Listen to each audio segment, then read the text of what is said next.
Sending some sonar waves out there, folks. Thank you for hanging out with me and vibing. Juna Nicole says, impressive last whistle note. Thank you. Thank you. That's my low A.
Hi everyone, how's it going? Happy Friday.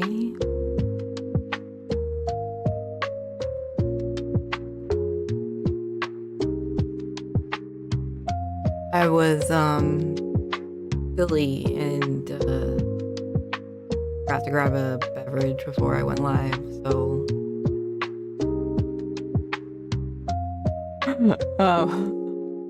hi, welcome. Happy Friday. Hope you're all doing great. Great to see you. I will be right back. Ooh, got some edibles at the dispensary. That's awesome, John. I ate some edibles last night before I started streaming, and I got a little too high. Like, guys, I think I'm just like too high for this. Go to bed. Yeah. But I gotta grab a drink from the kitchen real quick, so just like sit tight.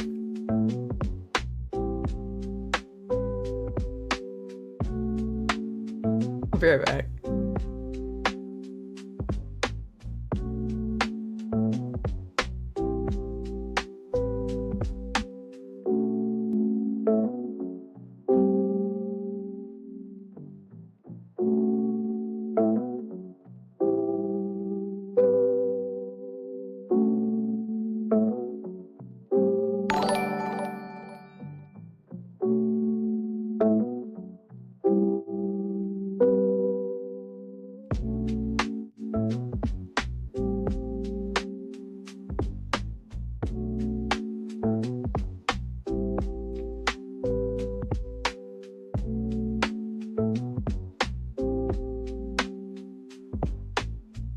He threw a kilo of pure uncut white supremacy on the table.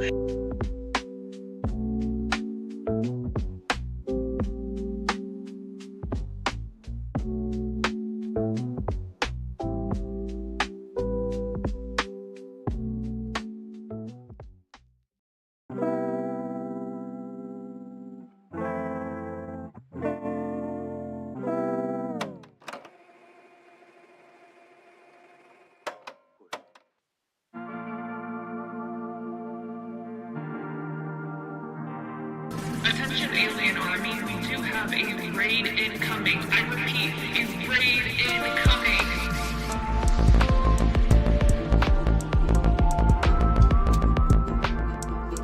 Vitingale raided your channel with 15 viewers.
Hello there.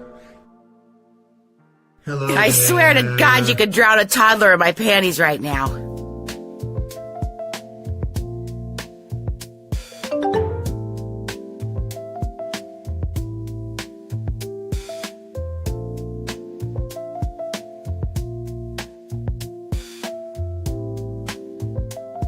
It's communism.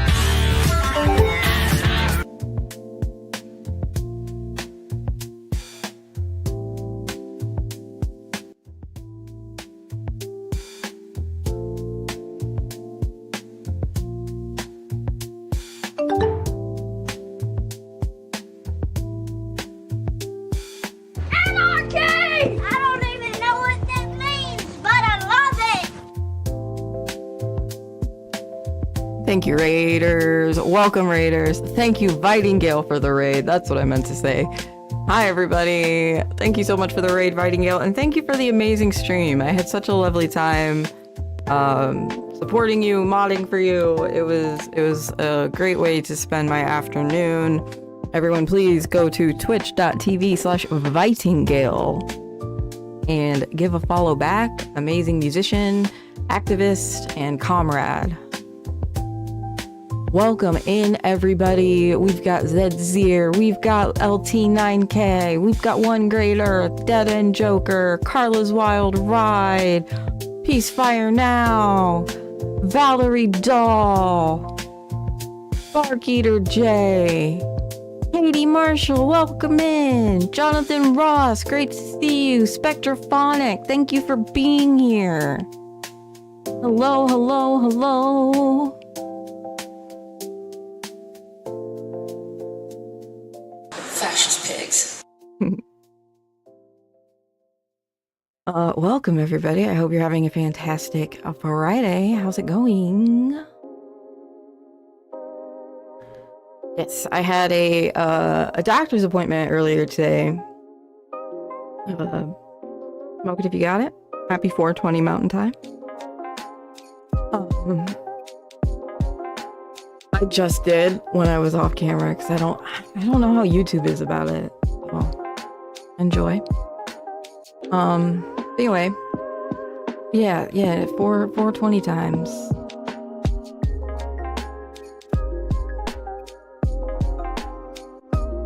Yes. Vix. Oh, Mad Cat Scotty. Cool. Well, it's nice to see you over on the YouTube. Yeah, I know some people are just not fans of Twitch, and I get it. There is a significant difference in the content that I can do on Twitch versus YouTube.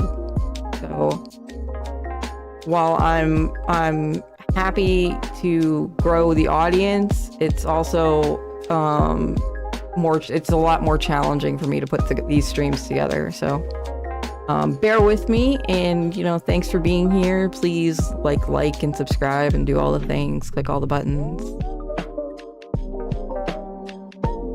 Yes. Yeah, if we can get a link to the YouTube pinned on the Twitch side so people can go over and like it, I would really appreciate it if a mod could do that for me. No, I'll get to it in a minute. You know how I am currently multitasking. Yes. I was doing similar work just a moment ago. I was modding for Vitingale on TikTok and on Twitch. Luckily, Twitch has like more mods and is more chill. You're less likely to get like trolls than you are on TikTok, it seems. I mean, we get the random troll on Twitch, but it's not as common.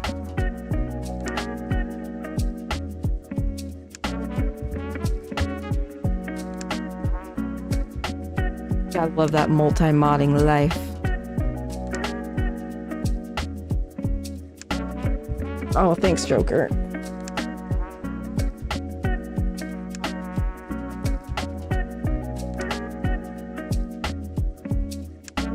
TikTok could be a job, yeah.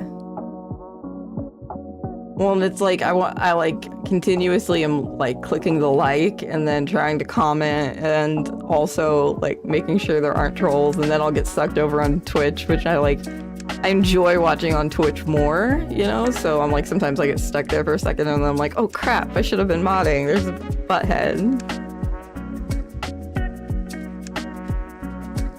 Yes, pet the mods.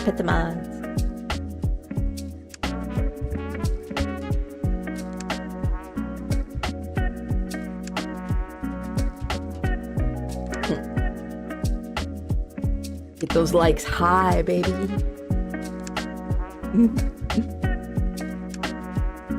Yeah, Carla, for sure. Yeah, I didn't realize it was Friday the 13th until Vitingale said something in the beginning of their stream.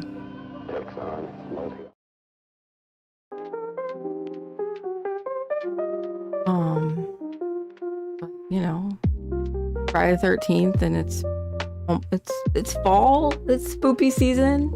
Smoke weed every day. We had we saw a couple houses that are decorated on our drive. That was nice. And some of the foliage is starting to change. It was a very nice drive. You know, it's like 90 minutes for me to get to my doctor's now. So, you know, and it was really kind of an annoying appointment because it was definitely not one that I needed to be there for in person. Totally could have been telehealth, but it is what it is. Next one will be telehealth, and I don't have to see him for a year because I'm doing well. That'll be a Friday the 13th if anyone is celebrating. Yeah. I moved and I haven't established new care because what I've been told is like for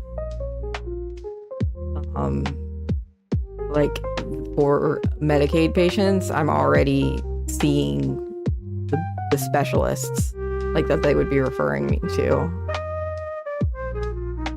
But like while I thought there was like better healthcare down here, it's really only if you have money. Doesn't really count for Medicaid. CJ from the 6 on the YouTubes.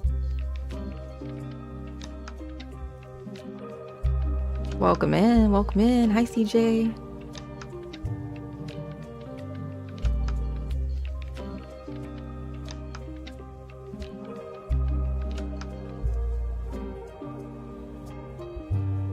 Yeah, Carla. Carla says, I like Friday the 13th as a holiday because it happens semi-randomly, but usually more than once a year.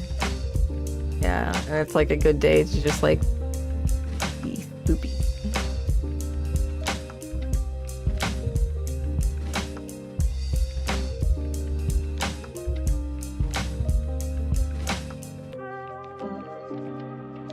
Oh, I'm in my own stream. Good thing it was muted.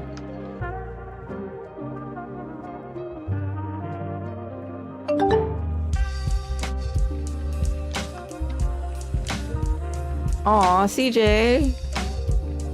Hi, sweetie.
Nice work, Bone Daddy.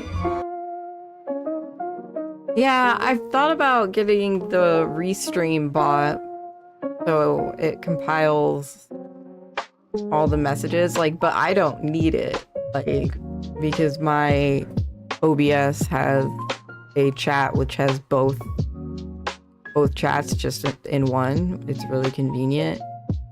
Like, and they added that kind of recently, so I was like, yo, we all just made this worth the money. This is what we've been missing. But it doesn't, the viewer doesn't have that, you know, like I have that and the screen has that, but you guys don't have it. So I don't know. I'm not sure how to solve the problem.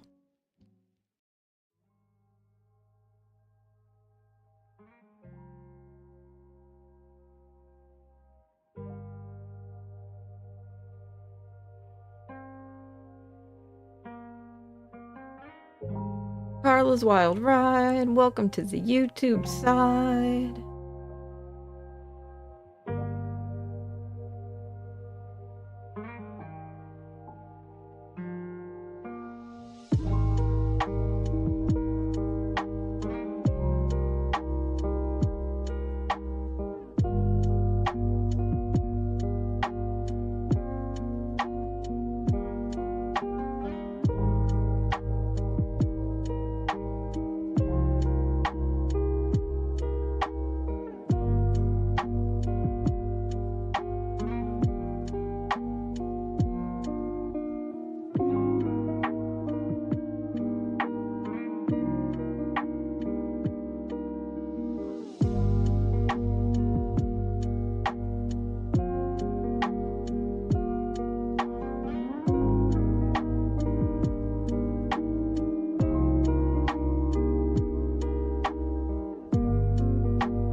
Yeah, Katie, I actually Wait, it's weed? haven't been following the MTG Laura Loomer stuff. Like, it's just, it sounds so entertaining, but like, it's just haven't been able to get to it because there's been like so much actual like important news.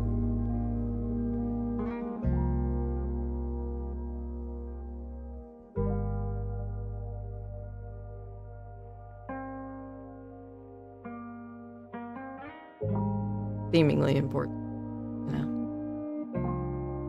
There's been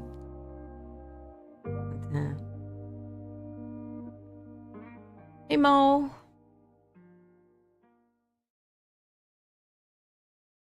Just don't think she liked me in that way. Baby, you are so money and you don't even know it. Look, T.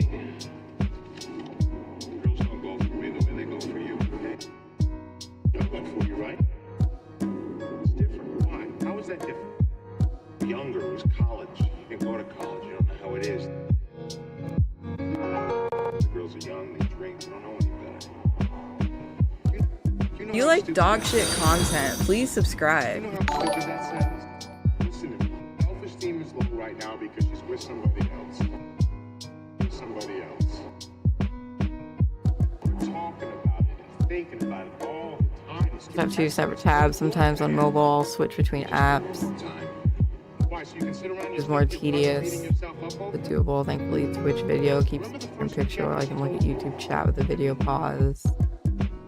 And then when I want to go back to Twitch maximize. And yeah, that's a good point. I mean, I don't like how Twitch mobile will just send people out of my stream. Yeah, follow hype. The follow, welcome in.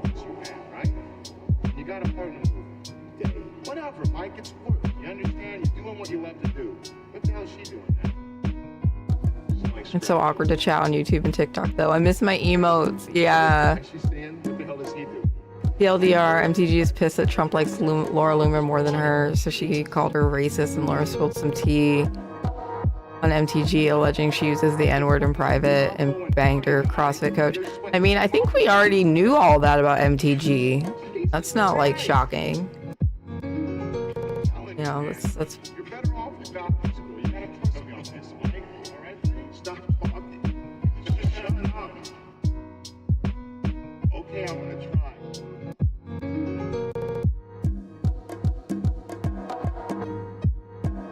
super cold tea. Yeah. Yeah, that tea has been sitting, okay? That tea is stale.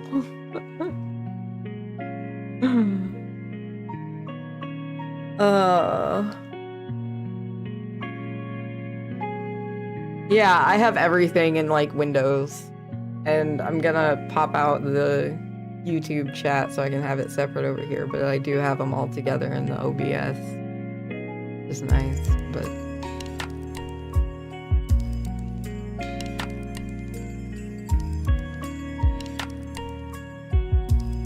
I'm not as used to like I'm not used to streaming on YouTube. This is rather new for me, so I hope you guys will be patient and enjoy the process as we learn and grow together.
Yeah, YouTube's been trying to up its emoji game.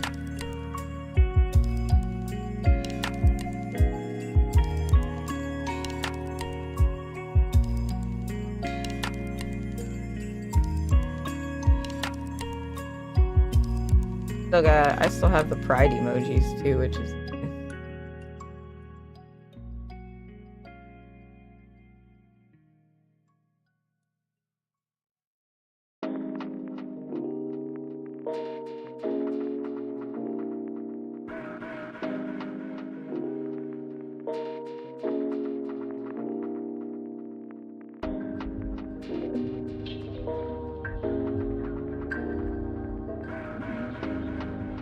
Yeah. They try. But the other thing is those emotes like just show up as like the weird text in my other chat. So it's just like a bunch of like a big block of text. All those Twitch emotes I see. I don't know. Oh, this isn't good.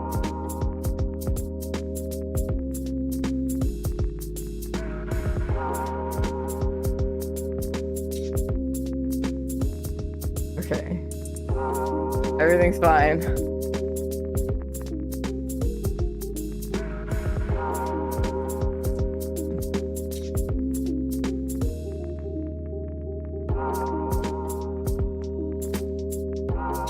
Oh, I definitely entered that. I used my like super 50 times entry on that. I would hella go if I won a trip to TwitchCon. All paid trip, 2 people to San Diego. Fuck yes, I would go.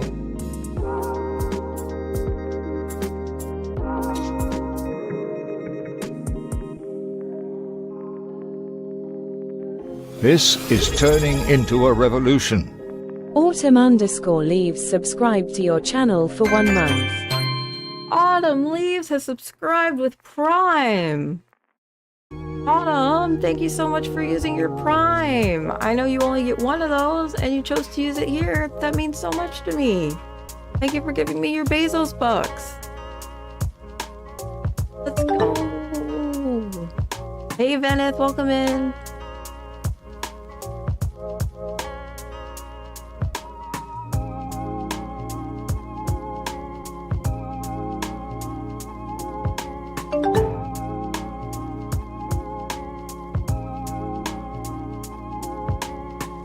Twitch chat, we do have the opportunity to turn frogs gay.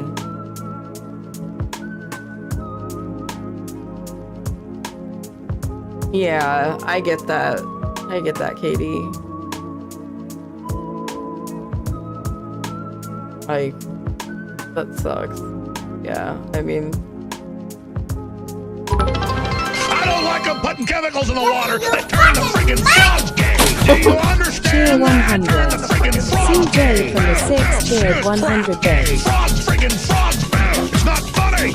I'm gonna say it real slow for you. Gay frogs. Gay frogs, gay frogs. Whoa. You too, welcome in. Oh, the hype train. Won't you fight for your life? Raid hype. Hype train hype. Whoa, Colin, thank you for the channel with 26 viewers. Gay freaking frogs. Frogs. Freaking frog crap. Won't you fight the frogs? It's not funny. I'm gonna say it real slow for you. This is turning into a revolution. Was holding off until a train picked me up laughing face. Spectrophonic subscribed to your channel for 14 months. Hell yeah, that's right. We got our founders in here. Hell yeah, let's do it. What can I play for a hype train? Won't get me banned.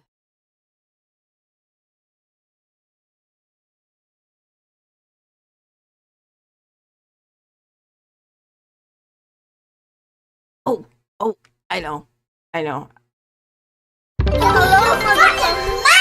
Spectrophonic, thank you. Pride 100, Pride 100, Pride 100. Spectrophonic cheered 300 bits. Yes, let's get that Twitch money. In Springfield, they're eating the dogs. They're eating the cats. They're eating the pets of the people that live there. They're eating the dogs. Zero. They're eating the cats. They're eating the pets of the people that live there. People of Springfield, please don't eat my cats. Why would you do that? This is very fresh. People of Springfield, please don't eat my dog.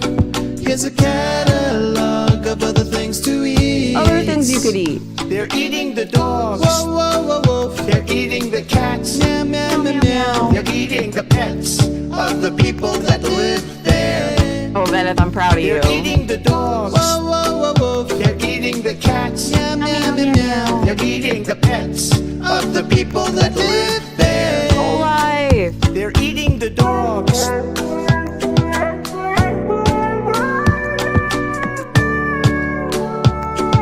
Solomon, welcome in. They're eating the cats.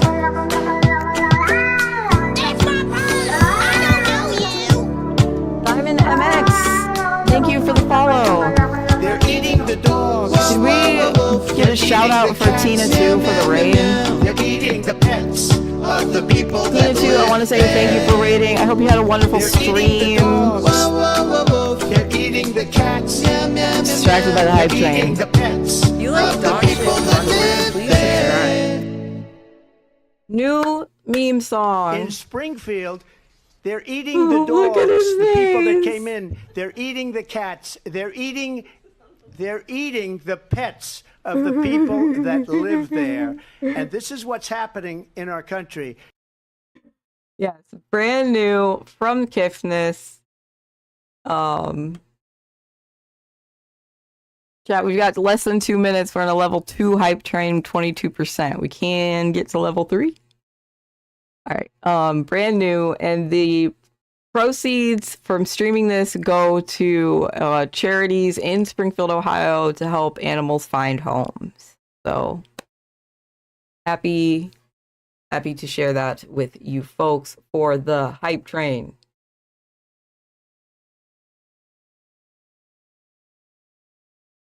How the hell do I find this stuff? I am a a This content is turning god. into a revolution. Whoa. Spectrophonic gifted 1 subscription. Thank you, Speckles. Thank you so much for gifting a sub. I really, really appreciate it. That's so generous of you. Thank you, thank you, thank you.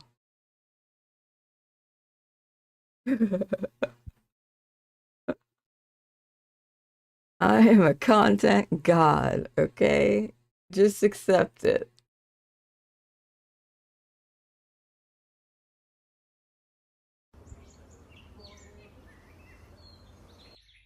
Wait, it's weed? Whoa! Eat shit, peasants!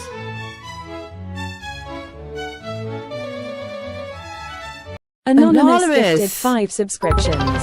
And Carla with the 420 and Anonymous with a 5 bomb. What the hell? We're at 9. I mean, get wrecked level 3. Get wrecked. In the morning. This is turning into a revolution. Diamond MX subscribed to your channel for 1 month. And a random subby! Diamond MX, thank you! Ugly, nasty, commie bitch. I try to think, but it hurts my brain, so I have an abortion and I find champagne on my jet. There's a bell, I'm a wicked witch, I'm an ugly, nasty, commie bitch. Weekend, we want some fun, castrate a man, take away his gun, drive a plastic car into a bitch. I'm an ugly, nasty, commie bitch. Well, I know I am, but what are you? Some fascist bootlick Nazi tool, a whiny boy with a tiny dick, or a dumb fuck redneck backward hick that I get. Yes, get those free Palestine emotes. I love it. You're a dumb redneck and I'm a commie bitch. Y'all want some free Palestine hype? Let's get it.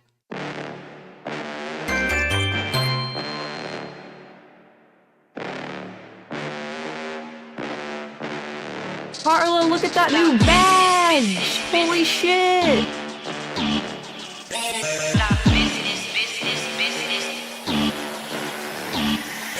That's so pretty! Whoa. Sorry, I had it super loud.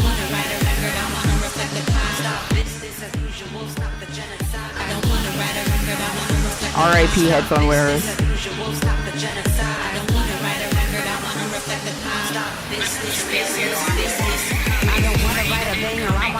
Yo, this is the place to be tonight. It's land back from Philippines to Palestine. It's time to uprise till we're all free. Sinister_Hand was raided your channel with 4 years. Sinister Hand, thank you so much for the raid. Drusef, thank you for the follow.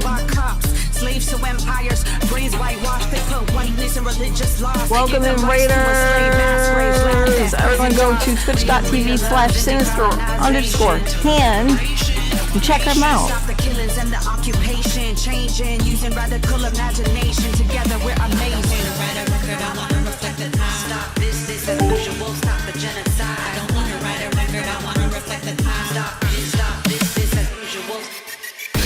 Please set it, freedom, yes, we'll get it. Revolutionary message, genocide, don't let it pass you by. Children continue to die, yeah, ask me why. People in land colonized, live in a prison state. Daily they discriminate, rather kill than integrate. Watching us disintegrate, but you cannot imitate our style in your face. Revolution illustrate, truth will disseminate. Land back from Peru to Palestine, killing people for some oil, land and some gasoline. I'm talking revolution, this is not an average dream. When you fight against a system built on white supremacy, I don't want to write a song, I want to reflect the times. Flood the industry with revolutionary minds. Colonize the forces, stop the business enterprise. 35,000 killed, Palestinian genocide.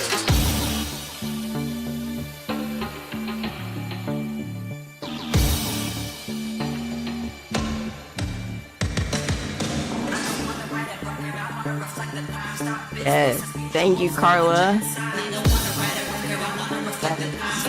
Bobby Sanchez music. I'm not your guy. Hey, Christina. 150. Christina Amazon cheered 150 party. bits. No more division, unite the fight for what's just. We are the beat. Well, then it's time you hear us. The duopoly? The two-party system that controls our country? For genocidal occupation. Mindset of a warrior mother needs to deepen the struggle. Looking out for one another. Fuck your ivory tower. Fuck your abuse of power. Time to stand and deliver from the sea to the river. Atomic rocket phonics. What the fuck you gonna do? World leaders, it's all eyes on you. Show me the peace. Show me the justice. Show me your leader who's here to protect us. School dude is a new business. Wait, it's weed? Cheer 70, we added 70 bits to CJ from the Sixers. Cheer. Holy shit, CJ! 70 bits.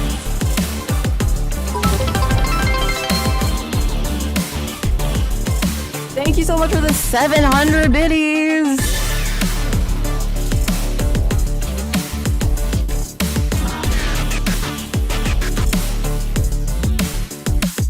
Hey yo, my mere resistance is resilience, and my resistance, sheer brilliance. But when the people lacking pigment ask what is this, I tell them I'm the Mother Earth hating business. It's so beautiful! Children that are indigenous, until they're lost across the land. Congratulations! And thank you guys for so much support. It's incredible. Fund our vest, detract is the people's decree. So we're taking it to the streets from the river to sea. You can block TikTok, but we still don't speak. Press roll out on. Thank you for the hype train, everybody. All my people from Sudan, Congo to Haiti, Ethiopia, Myanmar, Tibet, and all my students too. South Africa making moves like how the Houthis. Cute.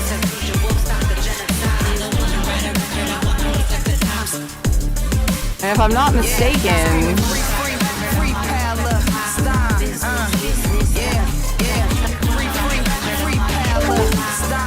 Barrett, welcome in. DJ and Carla, do you have access to the flag emote now as well? Is that set at 25,000 bits? I think. All right, let me stop this before I play something that's gonna get me fucking clapped.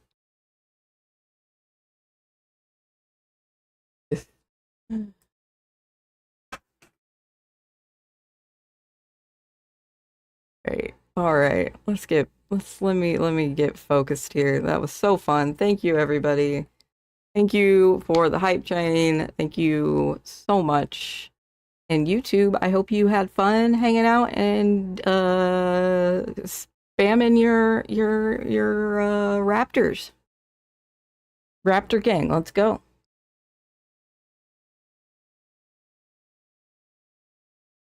All right.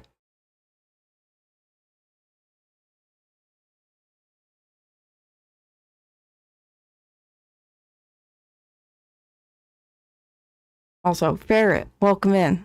I see you. Hi, sweetie. How are you doing?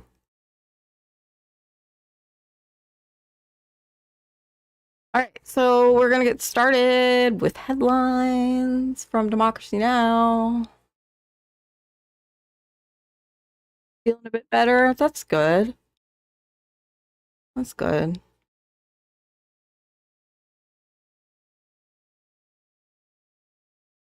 Welcome to Democracy Now!, democracynow.org, the War and Peace Report. Oh, I need to update the playlist. Israeli strikes have killed at least 40 people across Gaza. Hold on one second. I need to update the link. Give me just a mo. Series, welcome in. Alright, I'm going to drop this in chat. If mods can update that command for me, I'd really appreciate it. Gaza today, as UN Secretary General Antonio Guterres is once just today across Gaza. Welcome to Democracy Now!, democracynow.org, the War and Peace Report. I'm Amy Goodman. Israeli strikes have killed at least 40 people across Gaza today, as UN Secretary General Antonio Guterres is once again calling for an immediate ceasefire following Israel's massacre at the UN-run Al-Jiyuni school, which killed at least 18 people Wednesday, including 6 UN workers, the deadliest day in UNRWA's history. The World Health Organization said Thursday it had evacuated about 100 people in need of medical treatment from Gaza to the United Arab Emirates Emirates and called for regular evacuations to resume after Israel's assault decimated Gaza's health system. This is a cancer patient awaiting evacuation. I'm suffering from Hodgkin's lymphoma, and this type of cancer spreads very quickly. In 1 or 2 months, it spreads throughout your entire body, unlike other types of cancer. My trip was extremely tiring, and I came here to the south so I can travel and get treated outside the country by God's will. In related news, the WHO says a quarter of Palestinians in Gaza wounded by Israel's ongoing assault have life-changing injuries. The UN is warning the Palestinian economy, which was already devastated before October 7th due to Israel's occupation and blockade, is in free fall and could completely collapse. The body of Ayşenur Ezgi Egi, the 26-year-old Turkish-American activist who was killed by Israeli forces in the occupied West Bank during a peaceful protest, has arrived in Turkey ahead of her funeral. On Thursday, Ayşenur's father, Mehmet Suat Egi, praised Turkey for investigating the killing and called on the U.S. to do the same.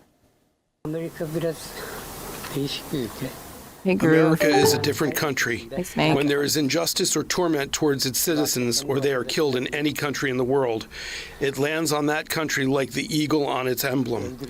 But when the subject is Israel, there is more of an effort to dodge it. But I want to believe that people will listen to their conscience.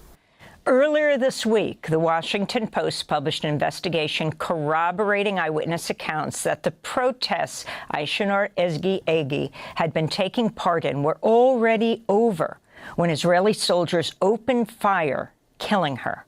Meanwhile, 3 top Democrats from Ayşenur's home state of Washington, Senators Maria Cantwell and Patty Murray, and Congressmember Pramila Jayapal, called on the Biden administration to investigate her killing. On Wednesday, hundreds of people gathered at a Seattle beach for a vigil honoring the recent University of Washington graduate. A North Dakota judge struck down the state's near-total abortion ban Thursday, ruling North Dakota's constitution ensures the right to an abortion before fetal viability. While the ruling's a major victory for abortion rights, North Dakota no longer has any abortion clinics after the overturning of Roe v. Wade triggered the state's ban. If the ruling is not overturned in an appeal, or the state legislature does not pass a new ban, North Dakota could join Minnesota as a haven for patients seeking abortion care in the Midwest. Some 33,000 Boeing workers in Washington state and Oregon are walking off the job after overwhelmingly rejecting a new contract. It's Boeing's first strike in 16 years and will halt production on most of its aircrafts, including... I thought they were protesting the... like genocide and weapons manufacturing and stuff. Including its troubled 737 MAX. Workers are seeking pay raises of 40%. The tentative agreement only pledged to raise wages by 25%. In related news, hotel workers in Boston, New Haven, and San Diego have launched the second wave of a phased strike that started at hotels around the United States on Labor Day. A federal jury in Florida has found members of a Pan-Africanist group guilty of conspiring with the Russian government to sow discord and interfere in U.S. elections. Activists with the African People's Socialist Party face up to 5 years in federal prison. They plan to... Right? Like genocide, hitman killings, man, just want some benefits.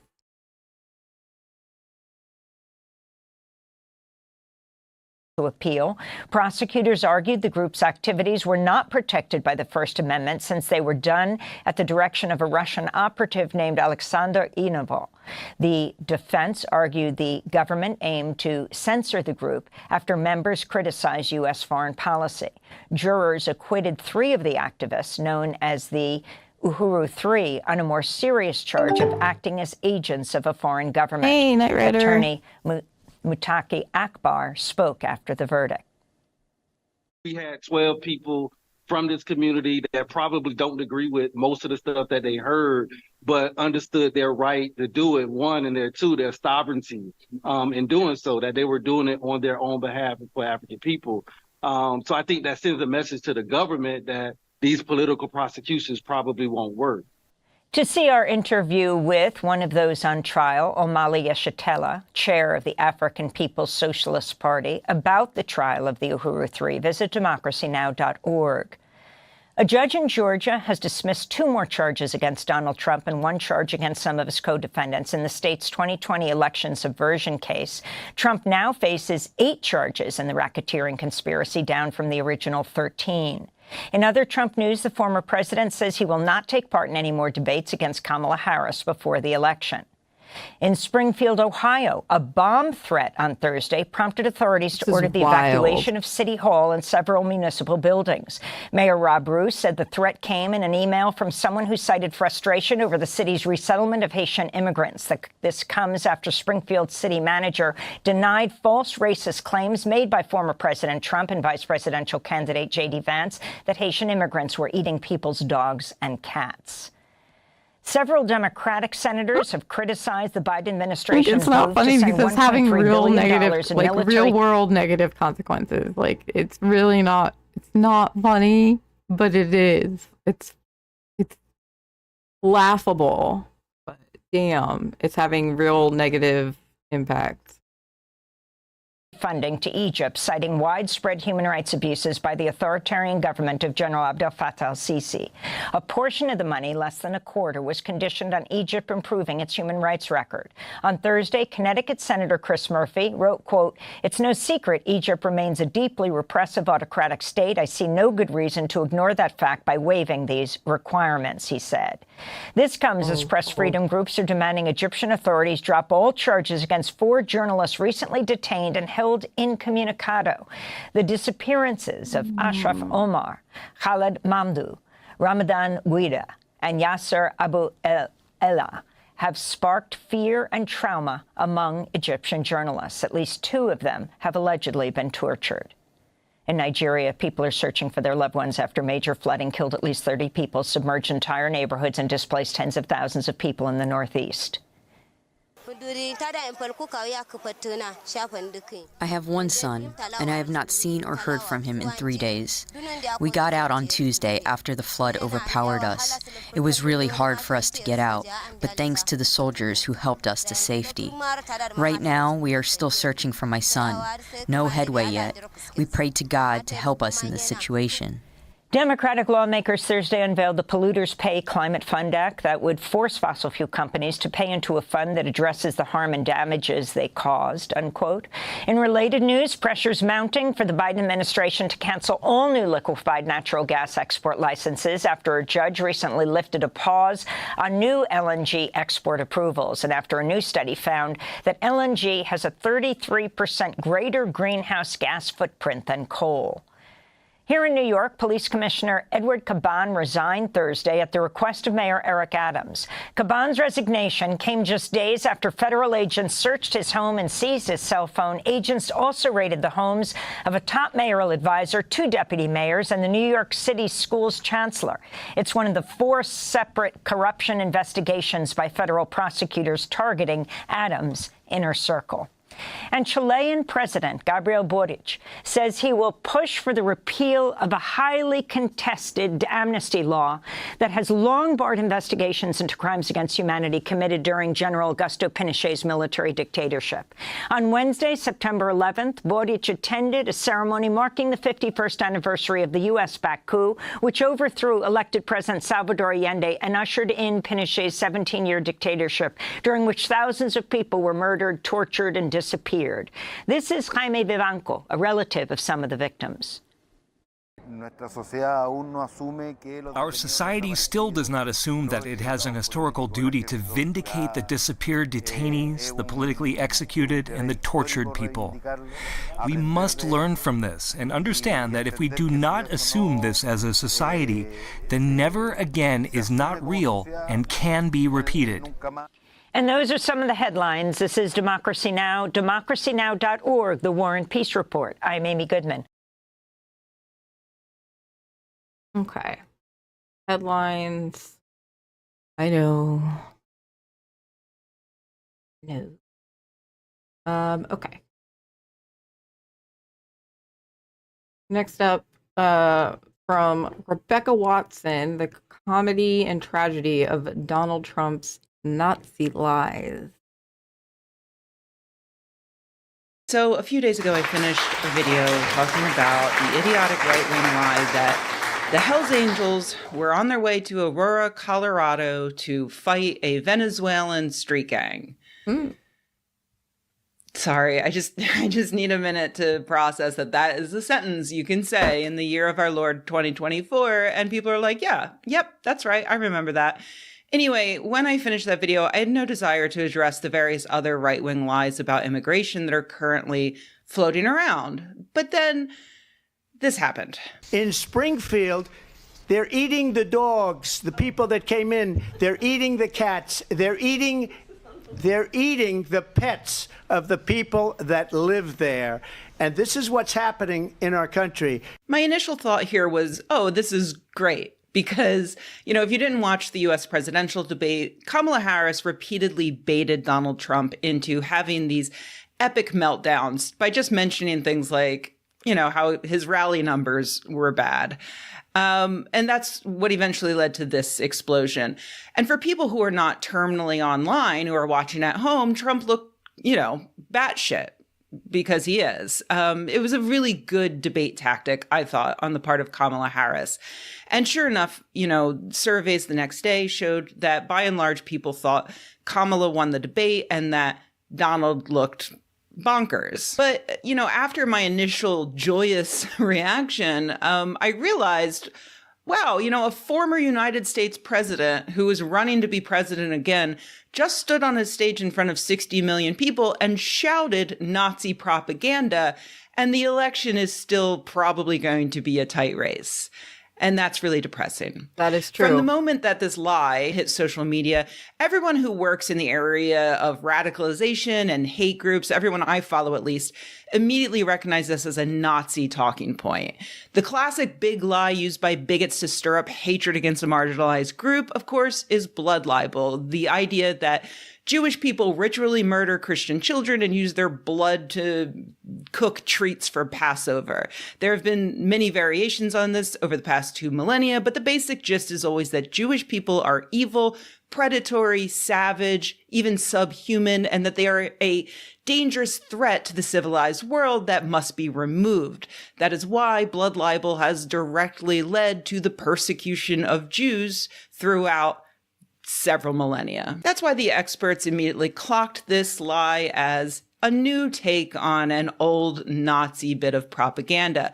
It's a persecuted group, in this case, Haitian immigrants, that are said to be so evil and predatory and savage and subhuman that they are going to come to our wholesome towns and eat our beloved pets. They are clearly a dangerous threat that must be countered somehow, huh? While I agreed with the experts that this was obviously a spin on that ancient Nazi talking point, I didn't realize at first quite how right they were. You know, I knew that the lie started because of an upsetting video of police body cam footage, which showed a woman experiencing a serious mental breakdown and trying to eat a cat. The woman was not Haitian, not a recent immigrant, possibly not an immigrant at all, we don't really know, and not in Springfield. So how did that video end up being used as proof that Haitians are in Springfield eating people's pets? Hold on to your monocle. Turns out some Nazis started it. Just a few weeks ago, a man spoke at the Springfield City Commission meeting. Here is what he had to say. Nathaniel Higgers of Blood Tribe. I was at the head of the anti-Haitian immigration march earlier this month. I'm sure the Honorable Mr. Rob Rue recognizes me, considering he supposedly knew of our action before we even arrived. He's a literal Nazi. He marched with swastikas. First of all, I would like to dispel the myth that you knew of our march and intentionally had no reaction or made no forewarning about it as a preventative measure. What? You had no more idea than the police officers or Haitians. And it's frankly insulting to our organization to make such a claim. Second, I've come to bring a word of warning. Stop what you're doing before it's too late. Crime and savagery will only increase with every Haitian you bring in.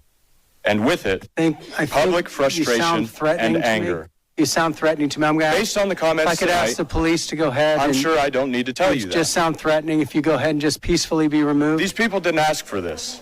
And they deserve better than to have to put up with violent, Thank you unruly so much. outsiders. You're done. Thank you. That's all. Thank you so much. Not really thank you, but... Now, the journalist who Not posted really, that said that thank this you. man is named Nathaniel Higgers from Blood Pride, which isn't quite right. First of all, that is not his real name. That's an anti-Black slur that stupid bigots think is clever. His real name is Drake R. Barretts, a well-known white supremacist who is the second in command of a neo-Nazi group called Blood Tribe. He was with them back in February when he marched through Tennessee, where he appeared on camera assaulting someone. Anti-fascists have fully cataloged everything this disgusting chud has done, including taking note of his prominent Nazi tattoos, so he's pretty... Leave that up for a second while I say, so what actually was Vitingale was the end of your stream, because I went live and I was like, oh, well, I'll just, use the, last bit of Vitingale's stream as my intro music. Yeah. I was like, let's just take this in for a second. easy to recognize.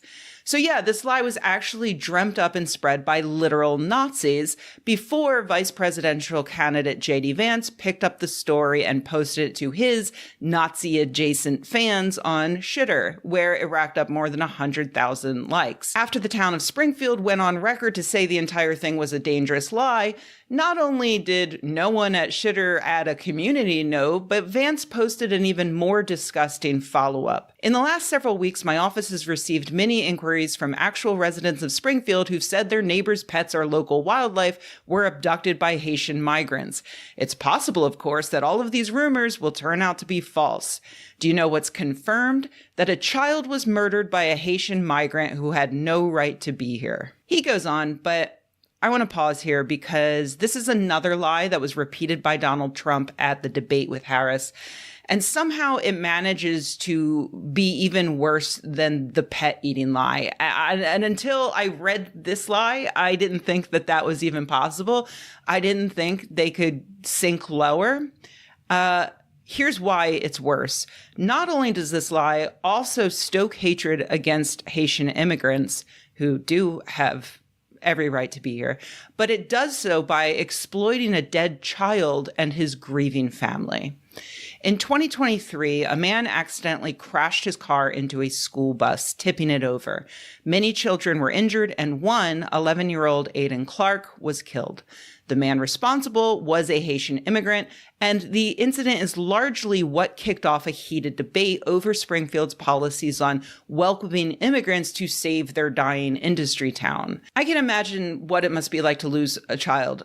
And not only that, but then to be thrust into the middle of a political debate and then to see your son used as a pawn by bigots to further their hateful agenda. I can't describe how that is, but Aiden's dad actually did. Here he is speaking about what they have gone through. We felt it would be in our best interest to be here after recent comments. You know, I wish that my son, Aiden Clark,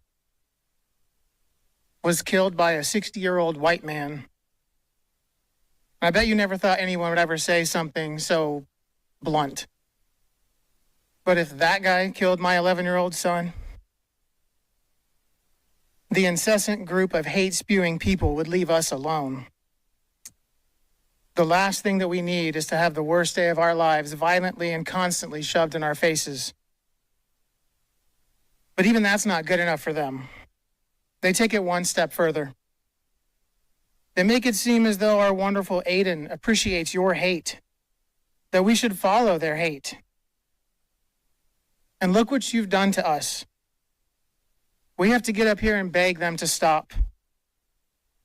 Using Aiden as a political tool is, to say the least, reprehensible for any political purpose. And speaking of morally bankrupt, politicians, Bernie Moreno, Chip Roy, J.D. Vance, and Donald Trump, they have spoken my son's name and used his death for political gain. This needs to stop now. They can vomit all the hate they want about illegal immigrants, the border crisis, and even untrue claims about fluffy pets being ravaged and eaten by community members. However, they are not allowed, nor have they ever been allowed to mention Aiden Clark from Springfield, Ohio. I will listen to them one more time to hear their apologies. To clear the air, my son, Aiden Clark, was not murdered. He was accidentally killed by an immigrant from Haiti. This tragedy is felt all over this community, the state, and even the nation. But don't spin this towards hate. In order to live like Aiden, you need to accept everyone, choose to shine, make the Yeah, this is really brave. difference, lead the way, and be the inspiration. What many people in this community and state and nation are doing is the opposite of what you should be doing. Sure, we have our problems here in Springfield and in the U.S., but does Aiden Clark have anything to do with that? Did you know that an 11-year-old boy could be passionate about gardening, that he could haggle for a better price at a yard sale? Did you know that he researched different cultures to better appreciate and understand people that he interacted with? Did you know that one of the worst feelings in the world is to not be able to protect your child? Even worse, we can't even protect his memory when he's gone.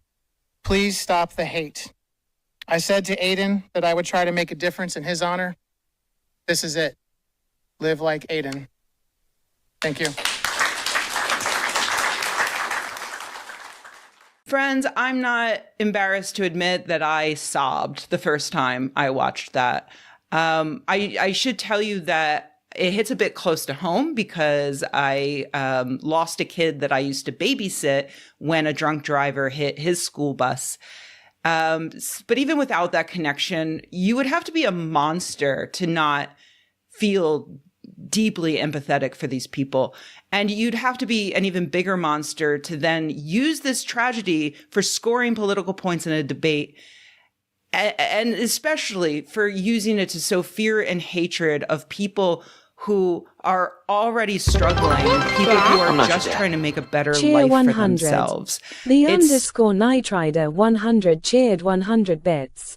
100, 100, 100, Knight Rider 100. Oh my goodness. Cheer 100. The underscore Night Rider 100 cheered 100 bits. Thank you for the 200 bits. Thank you so much. Thank you, thank you, thank you. It's just so unbelievably vile. So yeah, sorry to take this someplace sad, but yeah, I laughed during the debate when Trump went on this unhinged rant about immigrants eating cats and dogs, but I can't really laugh about it anymore. The man in serious contention to become the next president of the United States just mindlessly repeated 2 actual Nazi lies on the world Cheer stage. 100. We have a the moral underscore Night Rider obligation 100 to make sure that cheered these 100 disgusting bits. Thank you for another 100 bits. Thank you. I really appreciate it. losers. Viewer says, I'm just posting endlessly to my normie friends on Facebook about stochastic terrorism and why rhetoric like this has real consequences, always has, but now it hits close to home. Yeah, yeah. I feel you. Never get power again. Oh, that was an awkward place for me to pause. Doggo! Definitely liking for Doggo. I mean, thank Cheer you. 100. The underscore Night Rider 100 cheered 100 bits. Thank you so much. Is it time to smoke yet? Is that what we're doing? Little smoke break.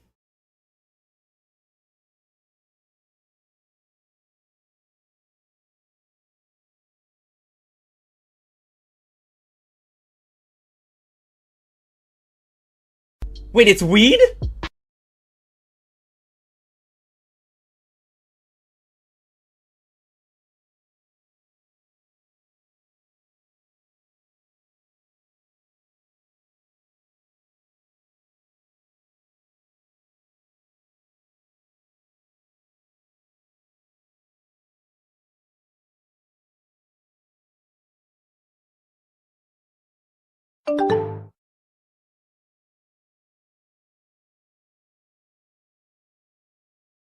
Groove Dragon, because I'm on YouTube, I can't really play anything that's copywritten.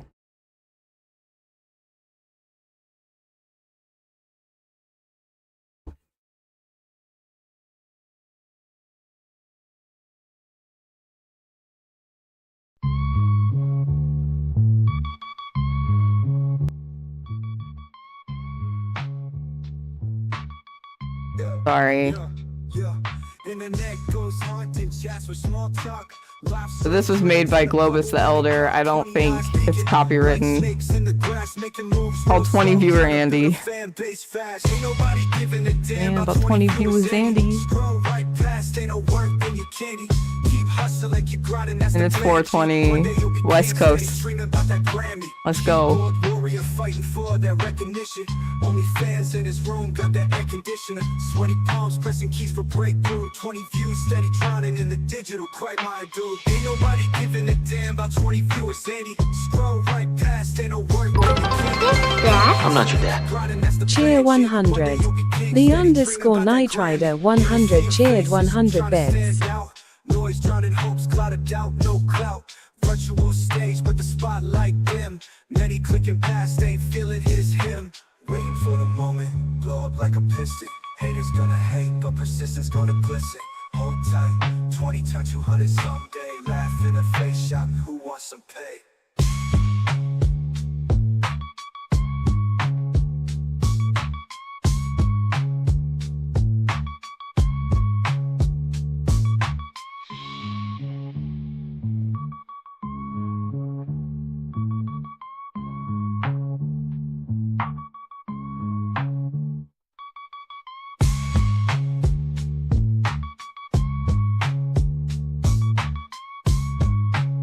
Smoke weed every day. Ain't nobody giving a damn about 20 viewers, Andy. Scroll right past, ain't no work, then you candy. Keep hustling, keep grinding, that's the plan, G. One day you'll be king, steady dreaming about that Grammy. Keyboard warrior, fighting for that recognition. Only fans in this room got that air conditioner. Sweaty palms pressing keys for breakthrough. 20 views steady drowning in the digital. Quite my dude. Ain't nobody giving a damn about 20 viewers, Andy. Scroll right past, ain't no work, then you candy. Keep hustling, keep grinding, that's the plan, G. One day you'll be king, steady dreaming about that Grammy.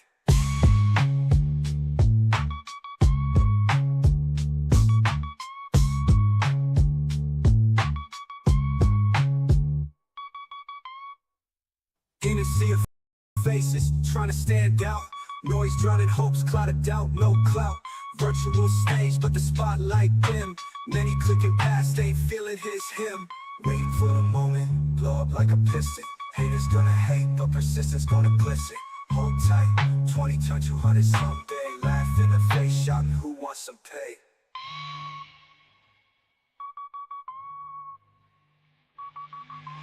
Waiting for the moment, blow up like a piston. Haters gonna hate, but persistence gonna glisten. Hold tight, 20 turn 200 someday. Laugh in the face, shouting, who wants some pay?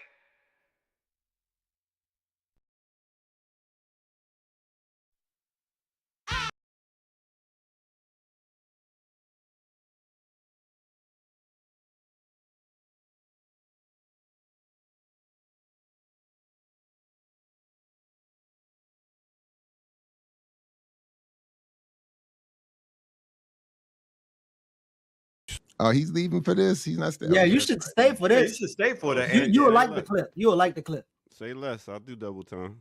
So, so obviously, as we was talking about,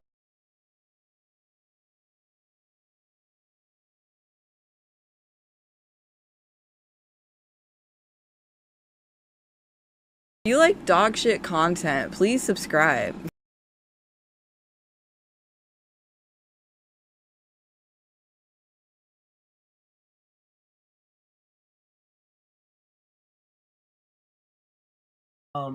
Jill Stein and Butch, the Green Party. So, my bad. YouTube won't let me watch the Breakfast Club Jill Stein thing. It'll like yell at you. So we're gonna watch Black Liberation Media talk about it. And yes.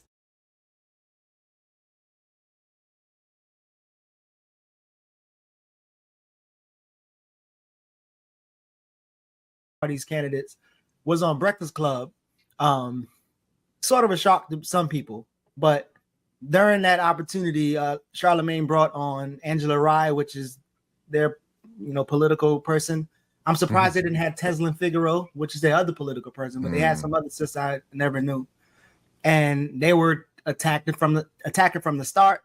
They was trying to defend AOC, and they was trying to defend Kamala, which Butch pronounced messed up a couple of times. And yeah, it was a big show. But I want to play the first clip of it when Charlemagne's asked them, like, who is the Green Party? What are y'all about? And I thought it was pretty interesting. Then I'll play another clip of, which I think is going to be the clip that looped. And Angela Rye started looping it, where it looks like this black woman is arguing with this white woman, gray, white hair, white woman, about her speaking white supremacist rhetoric. And so, but the first one is the clip. Yes, sir. Good morning. We in the building. Y'all are the Green Party presidential candidate and running mate. Tell the people, what is the Green Party and how are they different from the Democrats and the Republicans? First off, fuck your bitch and the click you claim.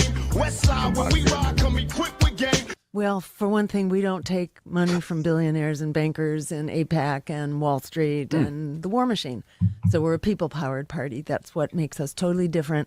That's what liberates us, to actually tell it like it is and to stand up and fight for the people. And that's what the Green Party is about, actually fighting for people, planet, and peace over profit. They're just taking the votes away from other parties. What are your thoughts on that? So that's kind of the propaganda of the power machine that wants you to stay in your place, basically, and to think that resistance is futile and think that you don't own your vote. I mean, who owns your vote? Politicians have to earn your vote. They don't own it. And that's the question. Are they earning your vote? And don't let... So, again, that clip is longer because I was trying to cut it down, but we'll stop there because I believe that she was able to be very concise about who the Green Party was about and really not shifted on any of like their political aims, but really their political line. And but again, as after that, it just started getting more intense and more intense. For a long time, Angela was doing all the questions. Angela Rye was doing all the questions. She even apologized to the other hosts because she was kind of going at them. But that's a fake apology. She's doing that on purpose. Yeah, I mean, that's what she was brought there to do, right? To be the attack dog. Yeah, so I disagree with some of y'all in chat. Let her go at it or whatever.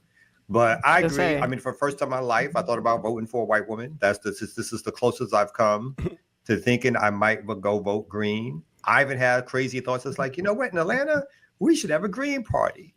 She said some things about Worker Families Party I loved. I really enjoyed the interview. And I thought, they did a great job. Ivan Butch, who I don't even know, you know what I mean? Like, I know from some social media stuff or whatever. I was impressed by him too.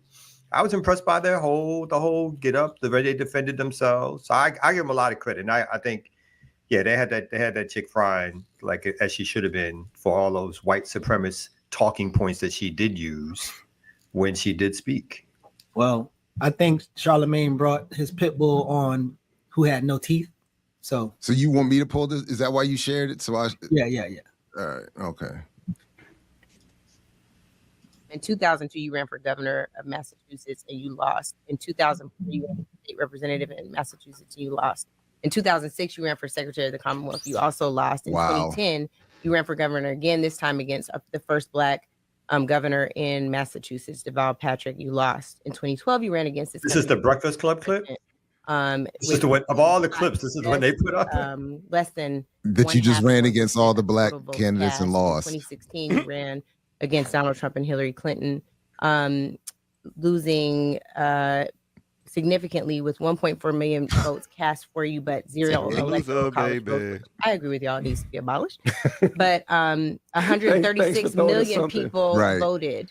And you lost that election as well. So I want to know what the pathway to victory is for you in 2024. This is the framing of the empire and the oligarchy and white supremacy and colonialism, which wants you to feel that resistance is futile. This is about voter blaming and voter shaming. Let me just What you're not going to say is that I'm ever parroting anything. But you at the hands are of white supremacy. This is something that's very different. It's me asking you. Again, it's a binary choice. I'm just pointing out that these are the talking points. These are the same talking points that the DNC I didn't get my talking uses. This is not DNC talking points. This is my research. And sadly for you, the research says you have never won an election. You have been successful in pushing forward certain agendas. As an advocate, but you have never won an election as a candidate. Is that a winning strategy? So, in order to win, a journey of 1,000 miles begins with one step. And in this case, it's many steps. Let me point out, please, you need to compare the Green Party, not with those who are taking money from AIPAC and the War Machine and Wall Street. You've got to compare us, you have to compare us to other grassroots, non-corporate. She told me I'm a white supremacist. We need. She said I was parroting the talking points of a white supremacy. And that was my disappointment. May I finish, please? May I get to my point? May I please get to my point? Let me finish, please. Thank you. You're trying to compare us to the Democratic Party and the Republican Party with their billions of dollars, or to the Working Families Party, which is not under attack. As a people-powered party, not taking money from Wall Street or the War Machine or AIPAC, we are on very different turf. But if you compare us to all other similar parties, which are not taking corporate money, which are not bought and paid for, which can stand up against endless war, against homelessness, against the climate crisis, against the housing and the healthcare crisis. Campaigns like us, who can actually stand up for the people, they last exactly 1 to 2 election cycles, and then they're gone. So we are actually the pillar of strength among people-powered politics. And what have we done? Over that period, we have established the Green Party as the vehicle for people-powered politics. We have also launched the agenda, which has been adopted by the progressive Democrats, given lip service, not actually advanced. But whether you're looking at healthcare as a human right, launched by Ralph Nader as a national issue, reparations, launched by our campaign as a national issue in 2012. If you look at free public higher education, bailing out students and ending student debt, you had Congress bailing out the crooks on Wall Street who crashed the economy, but not bailing out homeowners, not bailing out students. That agenda was launched by us. So I think it's not fair, and it is the talking point of AOC the other day, who is taking her marching orders from the DNC. This is exactly what they say, that we are only running for president. Of color as parroting talking points instead of us looking at basic math. One thing that AOC has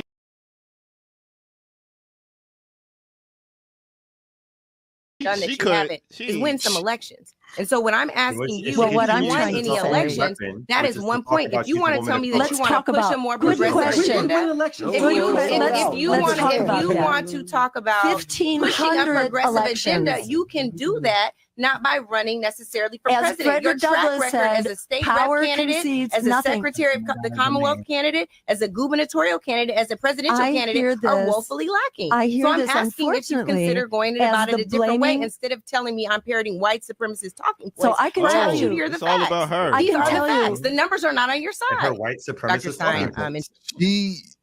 Right. She was like, "You finished talking so I could talk." So I'm actually surprised that Angela Rye put that long enough clip on her. She allowed because it makes her look worse. Yeah. So again, this goes back to comments me and Jared had. Like, so there was conversations about getting somebody like Jared on Breakfast Club, and I was telling Charlamagne, like, you wouldn't put nobody on like that. You wouldn't put nobody with this type of politics.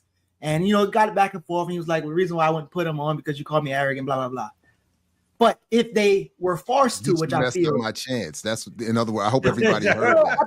Listen, ruined my shot. Slow down. If they were forced to, you could have had. if they were forced to, they would. And I think a couple reasons why they were forced to. That whole Cornel West joint where Cornel West was trying to say something about they ain't put me around the black people. And then obviously their popularity kind of forced them to put them on this platform.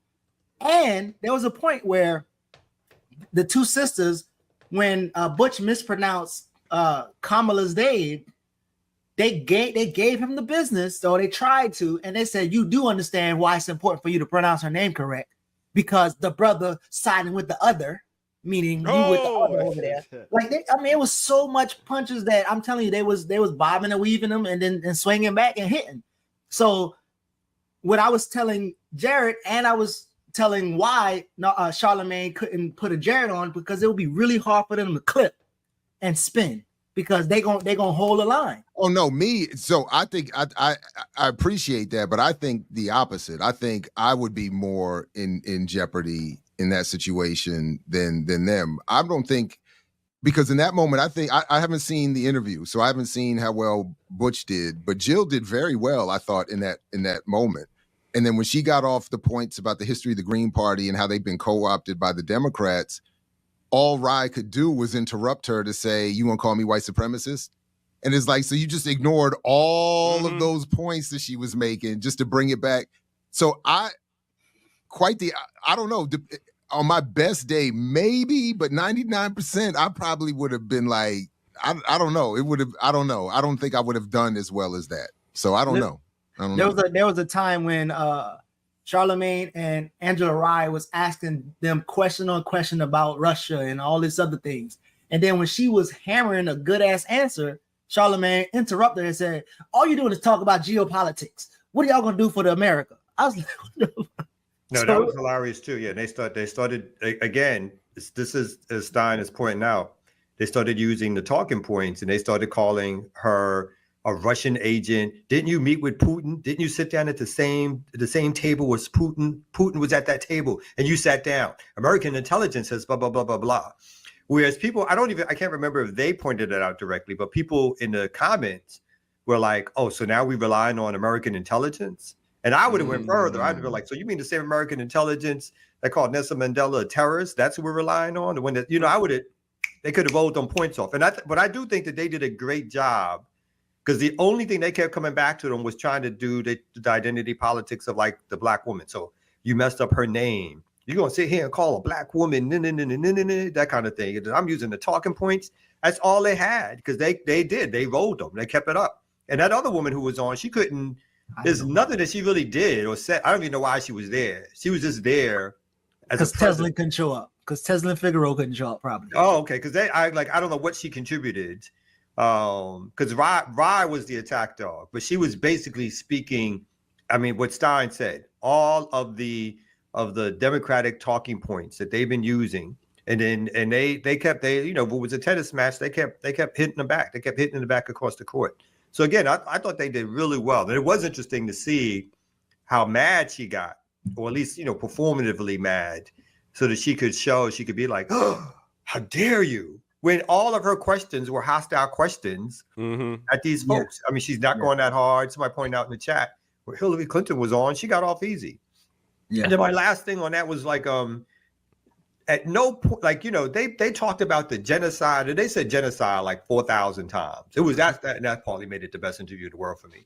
They said genocide, genocide, genocide. The host said shit. No reaction, no anger. No, let's dig deeper into this. They just let it pass. It just passed over their head. The minute they fucked up Kamala's name, all of a sudden, yeah, I did. I will continue to do it. Kamala, I don't give a fuck. The moment they fucked up her name, it was like they all interrupted. Oh, wait, it's Kamala. And he did it 3 times. He messed up the name 3 times, and as Ricky said, the clip was a masterclass. But if you look at that whole interview, I promise you, even when I think what made her really mad, other than they knew all the questions that they was going to ask, they had an answer for it, and they refuted everything, was Butch's ability to roll with the punches and get Charlamagne on his side. Because at one point, Charlamagne said, "Don't be disrespectful." You're not being disrespectful. Like immediately, because of the mispronouncing. And then there was a time when Angela was trying to give it to him, and he was like, you know what? I apologize. And he explained why he's messing up. And he said, anytime I mess up, give it to my black ass. And he was sincere with the apology. And he said, now back to my point. Yeah. And then they tried to switch the question. He answered that question and noted back to my point. So, and the way he was doing it, she got upset where she like looked off camera and said, that's their strategy. Yeah, that's their strategy. Charlemagne was actually the best host. He actually was the one who played the in-between moderating figure. So my only issue with their interview, you just reminded me of this, was that when people this happens with us, it happens with everybody. You got two people who all want to talk. So Jill Stein obviously needs a button press to be like, yo, it's time for you to shut the fuck up, because you're going on and on and on. Because my man Butch was trying to, I think at one point he said to her, he's like, if you pass the baton, or if you give me so there definitely there wasn't like any over tension. But I feel like underneath it all, if I'm sitting there as the if I was a vice president, which I would never submit myself to, because I was like, I can't be the vice president of some white woman. But if I did submit myself to it, and there would be an ego part of me being like, it's just white women going to just keep on talking, because I need my shot. Stay in line, boy. Yeah, I was like, I felt a little, not that hard, but I felt a little bit like they were he was trying to get in, and I don't know if they've quite worked out that chemistry of how to do it as a team. That was the only thing I think I read that differently. Like, so one, I feel like Ajamu did a really good job, I guess, maybe talking with Jill Stein over the years. And you can see that Butch was in his element and Jill Stein wasn't, even because when they do is they interview, and then after the interview, they announce that they're going to be on Breakfast Clubs, because all this is pre-recorded. And when Jill and him is announcing, you could tell she was exhausted with the way she was saying, we're going to be on Breakfast Club in the morning. And so I do think because that element was there, she allowed him to do his thing, because he would answer and respond. And when he gave that historian and he gave that anti-blackness that Kamala is representing, he ate, right? And I think Jill Stein was letting him do that, because I think both of them knew that line was going to come. You a brother with the other. I think they knew that. Yeah. And they was ready for him to be able to speak freely, so it don't look like, she's even though she's a president candidate, like she's his puppeteer or something like that. He spoke freely. So I think I read that a little bit different. It was which is fascinating because my bad. Go ahead. No, I was just saying this is the biggest popularity contest of all. Continue, Jared. No, I was just. I mean, why doesn't that logic apply? I mean, Kamala was working for a white man. I mean, Obama had a white vice president. I mean, what do they expect is supposed to happen? Now you want it to be the most black campaign, and if they were all black, you'd probably have less, be less likely to invite them on and have a discussion, because they'd be even less likely to. So I don't, but I do get so years ago, and I'm never, for every once in a while, my name would get floated in certain conversations. I don't think ever that seriously, and I think. And even from just what little I've seen, I would never have been as good as any of these other folks they've chosen. But years ago, if you all remember, Roseanne Barr joined the Green Party. Roseanne Barr joined the Green Party? Yeah, it was right after, I want to say it was right after 2008 when McKinney and when Rosa and Cynthia ran. I think, and a couple folks in the party asked if I would be Roseanne's vice president. And I said exactly what Kamal said. I was like, I can't, I just, and I don't even, I'm even though I'm contradicting my previous point, I did have that sentiment. I was like, I'm not running around here behind a white woman, especially Roseanne Barr. Like, I was like, this is especially, and this is before Roseanne was overtly in her right wing. Like, this was when she was still seeming like a working class, sort of thoughtful. It almost made sense that she would have been in the Green Party at that moment. But I was like, I can't, I'm good. You'd have been driving Miss Daisy. That's what even if it's not true, that's what it is. Still, it's that nationalism that's like it did. Yeah, it's just a little bit of that. That's it. It is. Are you agreeing with Kamal? I think I know Air Doctor will, but do you think she should have paused him a little bit, or Yeah. She should have paused him a little bit. What do you mean? Yeah, No.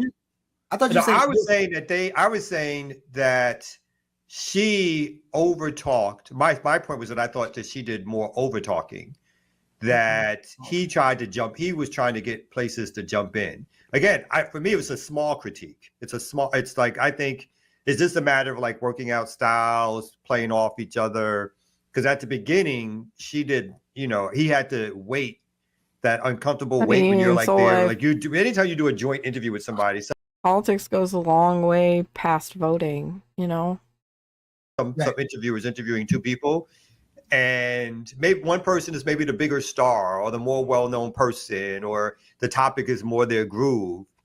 You're sitting there as that second person being, whether people want to admit it or not, you're still sitting there as that second person waiting for your opportunity to say some words, to expound on a point. So I just think that he looked you could see him in his the facial, him trying to look for his place to get into the game kind of thing. So that's a small point, but it just was funny to me because I could see it and I could feel she's used to talking. And sometimes, when people talk, they just keep fucking talking. You know what I mean? So it was like one of those. Yeah, but I think there's always said it again. She's like the Diallo of that crew. That's all I would say. Beyonce. Yeah, she's the Beyonce of that crew. So it looks like a barbershop talk, and even on the corner, and like they're kind of just vibing, they're all talking. But again, I think the way in which he delivers his personality, he even said like the reason why they want to abolish the electoral college is because it's set up to where you get the two gangs, the real gangs, the red and the blue, banging on each other. So he using language like that, and so I don't know. I think he did good. Don't get me wrong. No, I like. For somebody who, like, in terms of a background opinion of him, I was like, I don't know who's this dude. Like, you know what I mean? Like, I was like, who they picked? Who's dude?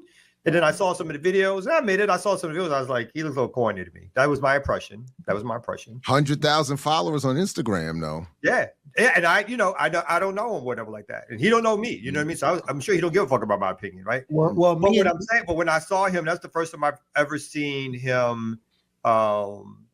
In this position talking, and he did fantastic. No, he was. Yeah. I was talking to somebody else about it, and I was like, who's this Butch dude or whatever? And then I looked at this interview afterwards, after I had that conversation. I was like, he was good. He presented himself well. He was, and you're right. Like particularly in that situation where it's obviously a black audience, all the hosts are black or semi-black. It's like he can get off on places where she can't. And he did. He mentioned, movement history and all that. He's obviously more knowledgeable than everybody there on Black radical tradition and history. And I think he got into that group. And when it was his turn, I think that's where he punched them. That's where he got them back at. Because I think they kind of stopped him when he was going to go deep into the identity reductionism or identity politics stuff. He didn't really get to complete the thought all the way because I think they were over talking and everything. Yeah. But he was basically trying to shut down their shit around. Oh, y'all going to come in here and try to act like y'all, because y'all black women, in this particular case, did y'all have the interest of black people when y'all are obviously here with white supremacist talking points or stupid for the Democratic Party? So you think it would have been the same result if they had Claudia De La Cruz up there? Yeah, that Black Wall Street thing was kind of. That's what I was going to say. That was going to be my only critique. But he actually is CMB adjacent, by the way. Butch is he adjacent to CMB. So we'll talk about that later. Another overlap is that. Apparently, one of my AAPRP work studies circle comrades knows his work and has interacted with him and raves about his scholarship on Islam, and I think particularly on Islam and the African world. So, so there's And and I do think the difference. Well, just quickly, the ear doctor's question. I think there would have been a major difference if Claudia and Karina were involved. And I think that's exactly why they won't be invited to that platform. I was thinking too. One of the major differences is both of them, I think, are women of color. So Angela couldn't have used that women of color joint, and AOC would have get even more demolished. But on the Black Wall Street thing, I'm not sure, because that was my critique too, but I'm not sure if he was playing to the audience or that's really his class analysis. I'm not sure. Because honestly, I feel like even some good intention or solid politic people, they'll miss the Black Wall Street thing. I don't know if everybody looked into that. But he did mention that a couple times. And he said, we want to build a Black Wall Street now, and a couple of them, Black businesses, and they can't burn it down. I was like, no, except for Jared, all Black people like Black Wall Street. They look like that, like whether there's an analysis or no analysis, it's like intuitive. Like if you hear the story of Black Wall Street, all Black people are on the floor melting. They took our money. They took that kind of thing. So all like so yeah. Jared's I by himself in the corner, like Jared's by himself in the corner. Nobody joins him on the Black Wall Street thing unless they want to be in the corner with him, kind of thing. But I think in general, Black folks, that's the kind of argument that relates to a Black crowd. And again, I think he knew. Wait a minute. Shout out to Jamil, my brother's in the chat. Butch wears a DC dude from 8th Street Northeast. I think he's. So Jamil, when was he on 8th Street in Northeast? That's the question. Was he on 8th Street then or on this 8th Street? Because this 8th Street, everybody want to be on this 8th Street. The last time I was on 8th Street in Northeast, I was like, when did Virginia take over DC? But no, I hear you. I didn't know that. Look, obviously, to be perfectly honest, I'm always surprised when I hear about some Black radical thinker that I've not heard of or even encountered or met even. Like at this point, I honestly feel like if you Black and radical somewhere in this world, we've crossed paths somewhere, even if we don't like each other. But obviously, okay, all right, okay. Black 8th Street Northeast with his grandfather. Okay, thank you. Hey. All right, no. Uh-oh. Well, that's certified right there. So he is. He's the real thing. If anybody, he getting love in Cali now. You're a dude. That's as much of a certification as I think we could expect. He's a hood academic. I got another clip up. Let's go. I'm here for the clips. I wanted the clips. Hopefully, it starts where I needed to. While you're doing that, you already got it. My bad. Go ahead. No, go ahead. I'm trying to start it towards the end. Go ahead. I'll come back to it. I was just going to tell people to go to Patreon and check out the new interview we did with for Saturdays with Renee with Dr. Hassan Abdul Salam from Abandoned Harris, talking about not only his Israeli detainment and torture, but also again why we can't support and reward Kamala with support after her support for genocide. So go to Patreon and check that out.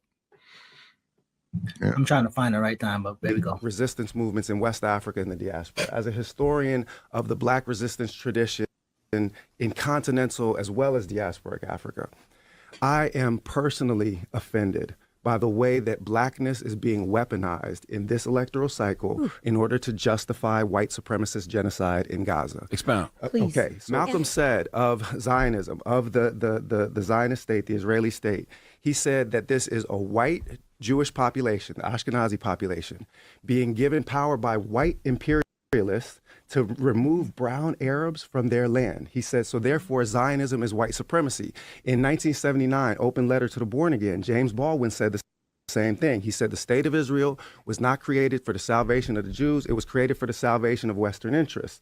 Okay, so when you go through Kwame Ture, Malcolm X, James Baldwin, Toni Morrison, Angela Davis, Assata Shakur, these are all people that cited the Palestinian resistance movement, not even to bring in the Africans, right? Not to mention Nelson Mandela, not to mention Thomas Sankara, who talked about Zionism as being the face of imperialism in the Middle East, right? This is what the Black radical tradition taught me. And the Black radical tradition taught me that if we weaponize our Blackness in favor of white supremacy, then we become apostates from Blackness itself, because Blackness is not a race. It is an oppositional ideology to white supremacy. I'm a historian of Africa by training. Never before in human history had people speaking hundreds of different languages made themselves into one people, developed a common culture so that you and I can relate to one another. You and I can relate to one another on the basis of a shared culture. And we got our Latin and Caribbean brothers and sisters, especially Puerto Ricans and Dominicans, but also, more broadly, right? They share in that culture. That is a miracle. It's never happened before in human history, because what happened is that an oppositional identity to white supremacy came into being, and that is us. And when I see that identity now being weaponized to justify the most heinous genocide in our time. Like, Harriet Tubman is rolling over in her grave right now. Sojourner Truth is rolling over in her grave right now. Bell Hooks is rolling over in her grave right now. Who did I miss? Do you know what I'm saying? The idea that we would weaponize something as sacred as Black womanhood and then utilize this to justify blowing up Palestinian kids. You tell me. No, you tell me. No, you hear what I'm saying. What so I'm tell hearing, me, yes. because I want to make sure I clarify before I respond to it, is that because Kamala is a Black woman and she's running as a Black woman and she's not speaking out against things that you want her to, she's using her Black womanhood to... No, I think so. So what I saw is I saw a lot of Black abolitionists of both sexes, of all gender identities. I saw a lot of Black abolitionists going hard in the paint at Joe Biden, right? And then as soon as Kamala was at the top of the ticket, radio silence. All of a sudden, people that you could count on that were solid through and through as abolitionists suddenly become apologists for empire. Have you thought about why? Yes, of course I've thought about why. Why is that? Why is that? Why is it okay? He just said it. Aspirational hope that is related to like Black achievement and Black power and Black excellence, and it was weaponized in the Obama presidency. But let me We heard that side. Please educate me. Could it be? I know her. Yes. Could it be that she is someone who listens to voices on all sides? Could it be that when the opportunity, you can turn your head.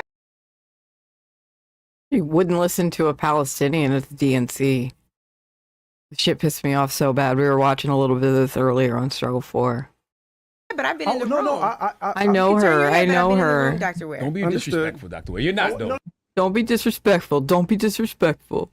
No, I was not feeling the spirit, but I'm just saying, I've been in the room. That she listens to voices on all sides. What the response on the other side of the room was. We're just over here engaged. Yeah, no, because I can't see the people that are behind me. So no disrespect. We're all having healthy conversations. Nobody's against anybody. I agree. No, I ain't never turning my back on Angela Rye ever again. I'm gonna say over. Let Ms. Rye finish her story. The last thing that I need is this system making. She started it. She's like, you can. Right, he started. We're all, it's a healthy conversation. Healthy conversation. Because it's part of the strategy, But yeah, because I knew you was kind of getting your way to this, and it's very disappointing to see you do that and then say, Get it where, Lauren. Get it right, I'm still trying to make... Get it where. What do we misconstrue? So how I... Well, let Angela finish her point. Okay, you go ahead. I would definitely like to hear. Could it be... Me move about you. You get a little nervous. I understand, bro. No, I'm straight. Happens to me all the time. No, I just had to like. Although that might be true, you know, right. Okay, all right. I can't help You don't need to be protected from me. My words are not weapons, and actually, it's just really to dispel some of the myths. I think that since you all believe in polls a lot more than I do, there are a lot of folks that are saying that they still are trying to get to know Kamala Harris, even clearly how to pronounce her name. Yep. So what I would say is pronunciate her name. It could be We're talking about that pronunciation, they see an opportunity right? For really stuck the landing there. For hearing another perspective. I've been in the rooms with her on justice reform issues and others, helped to convene those rooms. That she's defending her girl. Because what we do know about how politics that's my friend is that it can't just be this wish agenda. I love a lot of what you all have on your agenda. She replies not at all about the genocide. I give you the sun, the rain, the moon, the stars, and mountains. But and none of what he said about the Black radical traditions. She just called their policies a wish agenda. Y'all's money blowing up other people's kids are saying it's a wish list to have an actual social program. I'm sorry, that's propaganda, man. That's propaganda. It's not propaganda. I'm saying it because I worked on Capitol Hill. It's very difficult to get. Yeah, we know you worked on Capitol. Just for example, Jill can talk about what you can do just from the executive office. Ware. Yes. Good morning. Yes, sir. Good morning. Wow. Yeah, that's an excellent clip on how they do their job. It's like so they ignore everything he said. Everything. And then do exactly what it is that he's already showing that they're doing, which is basically using, like, he said he looks the other way, he's being disrespectful, or to not even respond directly to what he's saying about the weaponization of race, class, and gender against the very people who are being oppressed, and then we're supposed to just shut up and take it like she's our only choice or our only possibility because you sat in rooms with her, because she listens. What kind of bullshit is that? She's, again, over depending on what stats you look at a minimum over 40,000 people massacred through U.S. weapons and bombs and strategic positioning and analysis and intelligence. Not a word on that. They can't even open their mouths to do that. But he turns the other way. Oh, you're being disrespectful. Yeah, kind of thing. That's disrespectful. That's disrespectful. Killing Palestinians en masse. Well, that's just a wish list that we have to stop that. But don't dare turn your fucking back on me. How dare you? How dare you? So in the YouTube comments and on Angela Rye's Instagram, the comments is actually more surprising too, because they're like calling her out on it, which I wasn't expecting. And again, that YouTube, I mean, it's obviously some people that we know in there too, but there are some people who are like seeing the contradictions. I think some of the contradictions became a little bit more clear. And I think they went to the DNC convention, Breakfast Club. They might have was there. Some people were saying they might have was there. But if they wasn't there, they definitely should ask the DNC to cut the check, CTC. Oh yeah. I saw the responses too underneath, and it was all I like after the show on YouTube, and 95. I in fact, me scrolling down the first 15 I saw were all firing back at Angela Reeve and for the Breakfast Club for the bullshit, for the disrespect. They said the white woman had a better policy for black people than the Breakfast Club people did. Oh wow! And I loved all of that. They gave it to them. Yeah, I mean, with that, I mean, again, this even goes back to when we were having the conversations around Breakfast Club being positioned by that that silly report as I forgot the language they used, but remember they were considered sort of legitimate media or news as opposed to the what was that report that black woman was the front face of that called out African Stream? Anyway, but they were positioning the Breakfast Club as somehow this rational platform that was in fact more dangerous and threatening because the way they suggested it was because it is such a good platform that has good politics reaching so many good black people that they are susceptible to being manipulated by the nefarious left wing. So but you can see right there that this is the most left we've seen politically that they've gone, and you can see the position that the show has. I mean, the hostility is just, it's palpable, even seeing it second, third hand indirectly through multi-mediated through various, levels of YouTube. It's like, damn, I mean, so yeah, go ahead. So there's this statement here, right? The Breakfast Club is not a serious platform for anything beyond entertainment and gossip, and kind of a little bit what Dr. CMB was saying, CBS, I'm sorry, CMB. Do you think it is quite dangerous, and they are expanding their reach? And so you will, if Harris wins, you'll have a Ole, you'll have a Angela Rye, a Tesla Figaro, and they're gonna grow larger. AOC, these people gonna grow even larger and larger and have more influence. And again, unfortunately, there's a large segment of people that think that these people are radical. And they think these people they'll give it to you. You don't saw Ole on Breakfast Club giving it to Eric Adams. And so, yeah, what do y'all think in terms of, like, we know it's not serious to us, but is it a dangerous platform? And are they doing a number that makes it harder? I don't know, makes it harder for us to organize? Or that's always that's often my position, that these platforms that fake that they are, because they're only there to set the left edge, to say anybody left of us is just lunacy. And that's what they were doing to Jill and to Butch.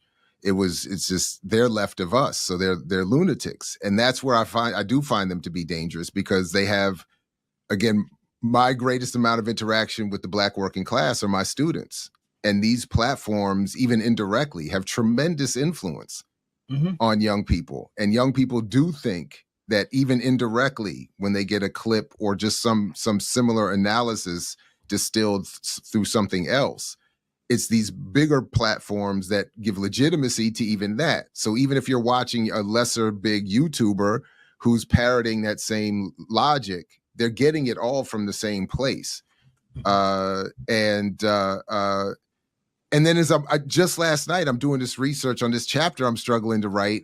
And you have people who have historically, in 1969, you have people calling the black bourgeoisie and black capitalism, equating it to apartheid. So, in other words, there is this overlay of a black elite that want and benefit, even unconsciously, they want this apartheid to continue because there's no, why end it? My cushy role is taken away. I'm good. I don't mind distilling this nonsense to an unwitting black audience. So, yeah, that's just yeah. Go ahead. I was going to say real quickly. I think I think it's a chance, right? So I think I'm not one who says that people should not go on. Kamala is not left enough on any issue for me. These shows because of their And audience. Nomad makes a good point that the U.S. has drifted so far right in my lifetime that Bernie Sanders, I don't think he's a left-wing radical, but says that left-wing radical would be right at home in the UK Conservative Party. And so you never know who gets politicized, who hears something, if you can do well in the setting. And again, I think the Green Party candidates did particularly well in this setting. I don't think that's always the case. I don't think they're always going to be inclined to bring on real leftists, real radicals to have these discussions.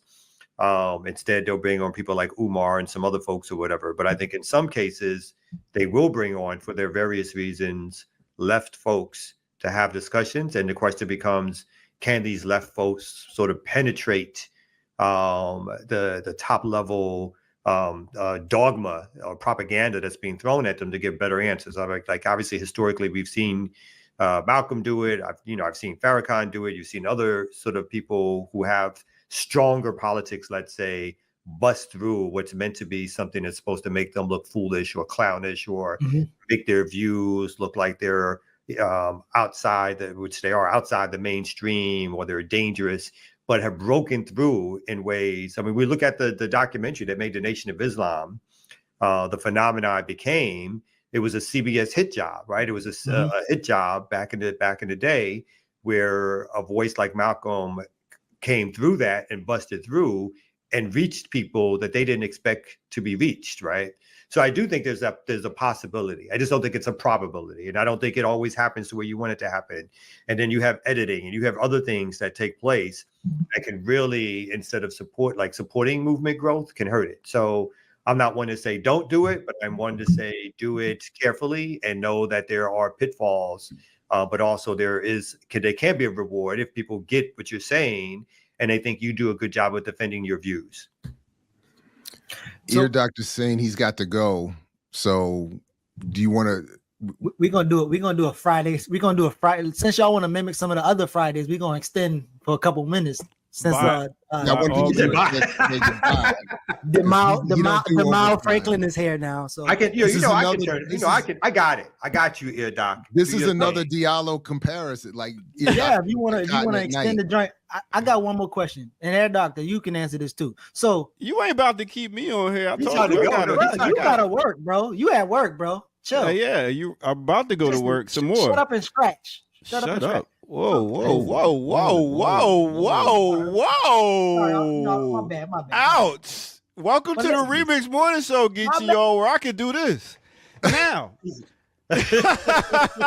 I'm gonna roll up. Chill out. We want to roll up a little bit. No, I do have to run. You run, you'll stay. Yeah. I was just saying, close up shop. This has been a great Friday. I'm glad we were able to do this. I'm glad we had these dope guests come through. And I guess I'll catch y'all on Sunday. And I wanted to say happy born day to my 15-year-old daughter today also. About to go take her out to lunch and everything. So, yeah. With that said, y'all rock out. Big up to all the remixes. Peace out. Y'all have a good one. All right. Thanks, Ear Doctor. Right, so I said that I believe that thing is going to be used to say this black woman is being disparaged by this white woman. Both of these black women, right? And I wonder what y'all think will happen with the clip. Because again, to Nefa's point, to Ricky's point, they they become this strategic arm of the Democratic Party who presents themselves to be unbiased, right? They're going to get hella credit for even bringing them on the platform. But again, as you saw, they're still going to try to pull and delegitimize them. I don't think they were able to delegitimize them as much as they would do a Pan-Africanism by when they put Umar on there. And so to their audience, Pan-Africanism is Umar. So that, I think that is shot over there. But what do you think is going to happen with these clips? Is there going to be some type of spin is there going to be an effective spin after this interview? I know, Jared, I know you only saw a little bit. Come on, I know you saw the whole thing, but what do you think is going to happen post this interview? I don't know. That Instagram you showed earlier didn't look like effective spin on their part, and it like backfired. But you know, I mean, I'd say quick, like in a larger ecosphere, obviously after a few days, it ain't gonna mean nothing, right? So whatever it's going to mean in the temporary, it's going to be over these next 3 or 4 days when the Green Party will have to look and see, are they getting more calls or more people wanting to volunteer? Have their donations going up? For them, strategically speaking, that's what they want out of this, right? They want to be able to spread that message and get more people involved in the party. But I think for the Breakfast Club, like it is going to be other places that's going to take clips and they're going to rearrange headlines and titles. Green Party gets slammed for never winning an election. Green Party shows itself not to be effective. Angela Rye goes to town on Green Party, pointing out all their losses. So I think for other mainstream media or media that's reaching out to people, they also will, and that's part of the job of a Breakfast Club, right? They're going to take pieces and they're going to use it for what is purposeful for them. Like and to be honest, I don't know why the Green Party why they were invited. Like, you know what I mean? I don't think they were necessarily individually. I don't know if I think they were forced to do it as much as they thought maybe it was some interesting outlier conversation, which I think they've been known to do every now and then. But I also think they thought it would be a setup to bust them in the mouth, right? I thought they thought it would be a setup to get them on here, disparage them, do some identity reductionism, and make them feel small and look small. But I think they actually did get more than what they bargained for. They like, some 70-something-year-old white woman can't handle me or whatever like that. And, they thought they would just put these folks in their place. And I do think that the outcome was different. And that's why I think at the end, I don't think that was fake drama from Rye. I think she was upset. She slammed her computer down, folded her arms. She didn't expect to be called somebody who's a talking points for white supremacy. So I think all that kind of stuff is not what they expected. But I think they're going to, again, the next steps of this will be to have other places, other people, and even them themselves start to put things up that are trying to show how they did well against the Green Party. And I think lastly, I'll say, I think the thing that AOC does, and then this afterwards, right, it does show like some worry on the fact that the Green Party, so it's so weird. Like they do this thing where they say, you get such a small amount of votes that it really don't matter, right? It don't matter what you do because you're not part of the game. But on the other hand, they keep screaming that they're taking votes from Democrats. And then they keep pointing out how Hillary would have won in certain states if the Green Party didn't, quote unquote, take the votes away from the Democratic Party. So on the one hand, they're trying to show them to be significant, but on the other hand, they were having them on because they're worried about their challenge to votes that they think belong to the Democratic Party. And so there is that small infusion, that small space where the Green Party is really mattering, or these third party candidates are mattering, particularly now when there's a genocide, and particularly now where there is a active Arab and Muslim community, which is anti the Democratic Party because of their direct role in a genocide. So I think all of that is about to play out a little bit more, but it's all a part of the ecosphere around why they decided to have them on in the first place. Well, I also have to acknowledge that at the end, when Jill got to speak last and say her statement, Angela Rye actually was bobbing her head yes and in agreement with everything she said. And as you see, AOC already got her. She tried to get her lick back too on Twitter. And Jill is definitely. Oh, what does it say? Go back. Let me see what it says. Read it. So nobody needs talking points to know Jill Stein hasn't won as much as a bingo game in the last decade. And if you actually give a damn about people, you organize. build power and infrastructure and win, which is really funny coming from AOC. I know, it's ridiculous coming Crazy from as AOC. fuck, right? And then Jill says, well, AOC, Jill says, well, AOC, you supporting genocide was not on my bingo card, but the Democrats have a way of changing people who say they are going to change the party from the inside. What? I like this white woman. I like her. I don't know. I've Jill only has a talked to little- Jill once in my She life. got a little snap, bro. No, she got a little snap to her. She got a little snap. I like that. Yeah, I don't. We've never talked outside of that interview on Saturdays with Renee, but I've at least I don't think so. But I've always thought that she was a competent representative of the Green Party, and but the problem, well, obviously the AOC thing. I mean, to me, that's just more evidence that people who have ever thought of her as anything of value are proven wrong.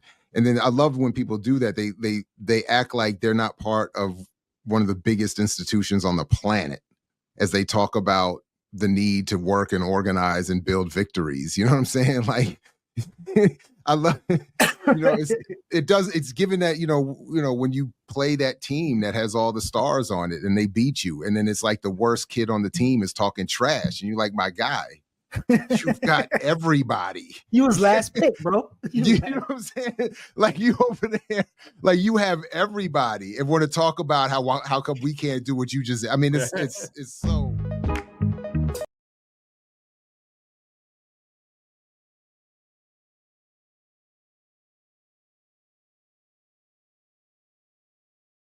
It is my immense pleasure to be joined today on Bad Faith Podcast by Sabrina Salvati, aka Sabby Sabs. You know her from what I think is one of the best streaming programs on the left. Welcome back, Sabby. Hi, Bree. Thanks so much for having me back on. Okay, so you were that was great. The first person that popped in my head when I thought about tackling the kind of internecine battles on the left news of the week this week, which has been sort of all-consuming, at least on the internet. I know the internet isn't real life, and mostly these episodes are substantive in nature. But this one, I think, has a little bit of a mix of,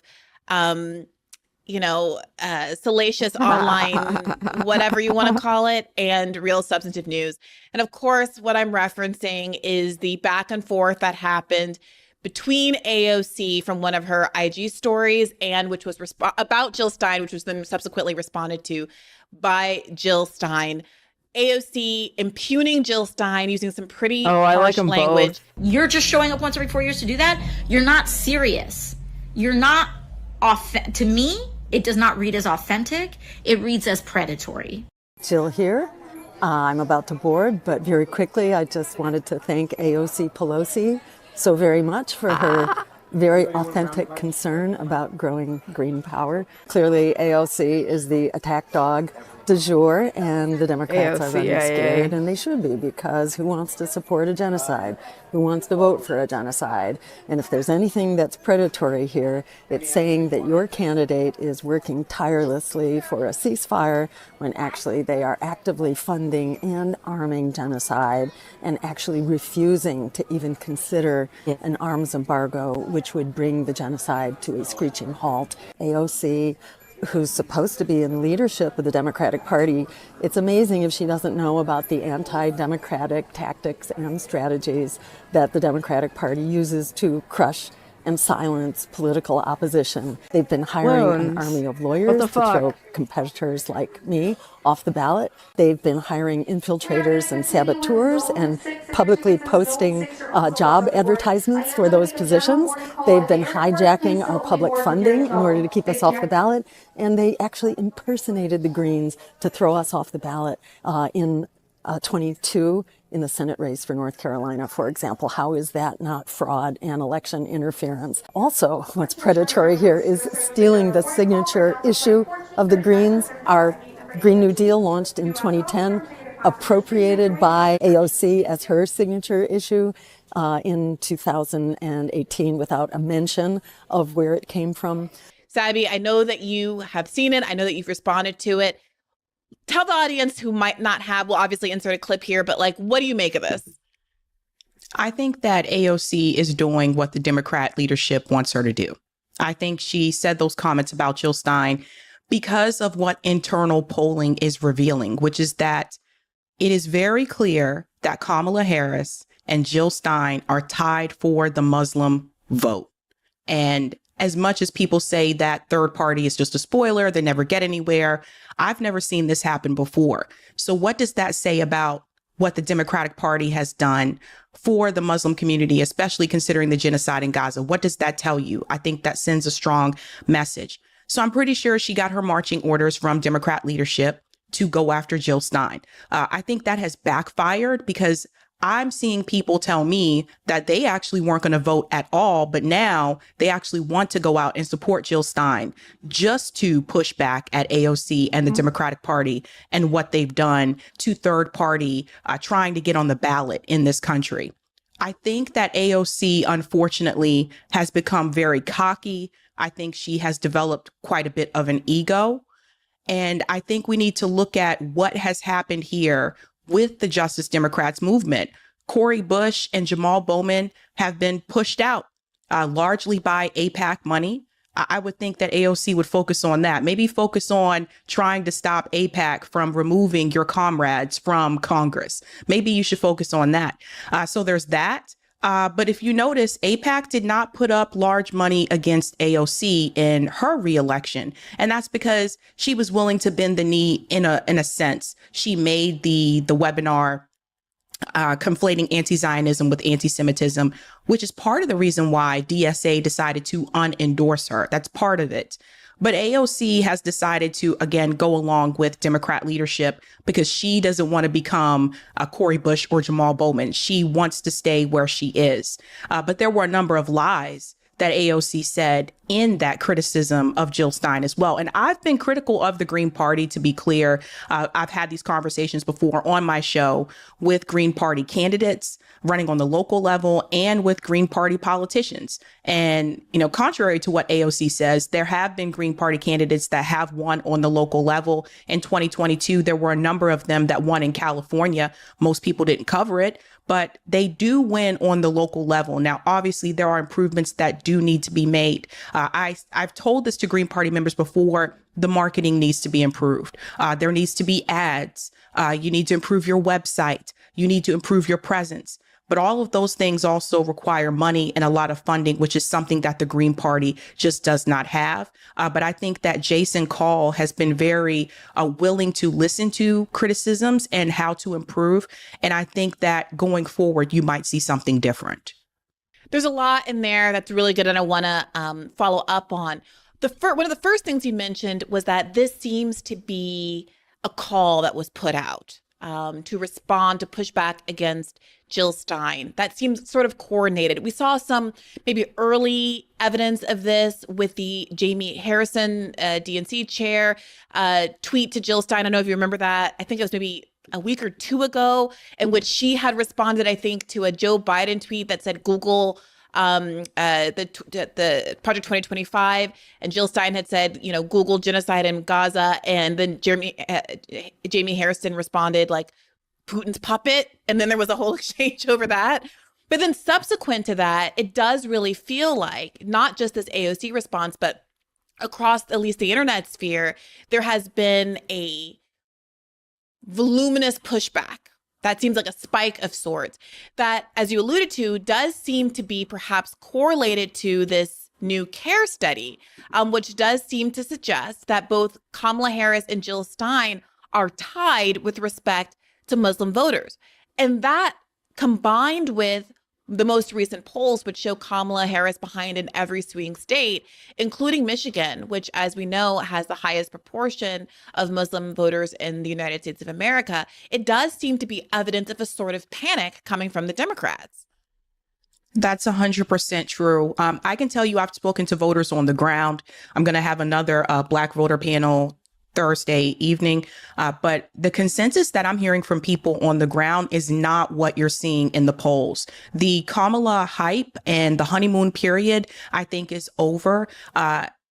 Particularly people in lower income neighborhoods are not drawn to Kamala Harris. This is what has been said to me in person. they don't feel like this is going to be someone that's going to implement significant change to improve their communities. They look at her and they see a female Barack Obama. Oh, we've heard this before. We know where this is going. They don't feel like she has a true connection, in particular, to the Black community. And so there are a number of criticisms there that I think the polls are just not reflecting. And I also want people to understand that polls are really supposed to either inspire you or to deflate you and such as. So, for example, if you see a number of polls that show that Kamala is surging, well, that's supposed to inspire you. Whether you're on the left or the right, that's supposed to inspire you to say, oh, okay, well, I wasn't going to vote, but now I may want to go out and vote. That doesn't mean that's how the majority of American voters feel. We have to remember these voting populations, these polls are significantly small. So always keep that in mind. And it could be possible that Kamala Harris could win the popular vote and lose the Electoral College, similarly to what we saw happen with Hillary Clinton. I remember Hillary Clinton, according to the polls, she was going to beat Donald Trump, and it started to get closer and closer as we got to the election day. And then she lost the Electoral College. So I think that the reason why you're starting to see more people shift away, part of it is the genocide in Gaza, where people said, I'm not going to vote for the Biden administration. And Kamala Harris is a part of that administration. Her interview that she just had made it very clear she's not going to condition weapons or arms to Israel, not even some of it. And that's what Dana Bash was asking her, some of it. So I think that that's part of it. But another part of it is what I've been hearing from voters on the ground during the Biden administration is that the economy is not working out for them. They're not making gains within lower income communities, particularly people that fall into that bracket where they're not poor enough to receive SNAP benefits or like Section 8 housing, which also has a wait list, by the way. But they're not making enough money that they're able to put aside a savings account and they're able to save up for a home, or they can afford to have an unexpected expense. That particular group of the population, we're talking about the working poor, the people who a lot of times are waiting tables or they have two jobs. Those people feel like they have been ignored and left out. And of course, I think a big complaint I've heard from people is that the grocery store prices are still an issue for them. Yeah, I think all of that is really important to note. What seems to be different, because there do tend to be a lot of usually non-voters who don't vote because they don't feel like there's any material benefit for them. They don't see a lot of difference when there's a R or a D in office.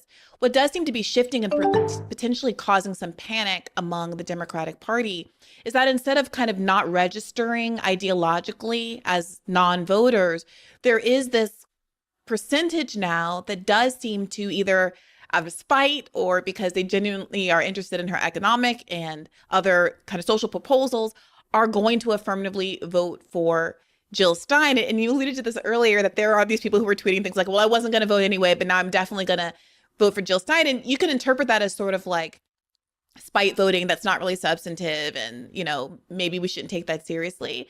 But I do think there's also a little bit of kind of I welcome your hatred sort of attitude about it, where there's something about the offense from the Democratic Party in this moment that is crystallizing for people who was really actually fighting for them and who was aligned with them. That only becomes clear in the face of real opposition. And I do think that that is why, especially with the AOC video, this is a really clarifying moment, because you do see this energy and this fight coming from her in that video that I would agree we didn't see to that degree in her defense of her own colleagues. The language she used at the DNC, you also mentioned this, defending the Biden-Harris administration, saying that they were working tirelessly to end a genocide. And then she will go off screen and have these different kinds of conversations using softer language or using harsher language for Israel, I should say, using the word genocide the way that she did it on the debate stage. So she did this interview with this interviewer named Chi Osei, who framed the lead-up question in a way that I wouldn't have. But I do think it gives you a sense of the different kind of tone AOC will take in different contexts when talking about this. I want to give you an opportunity to respond to this. Neither party's official platform, in my opinion, is good on Palestine. I don't think either party right now is doing justice to Palestinians.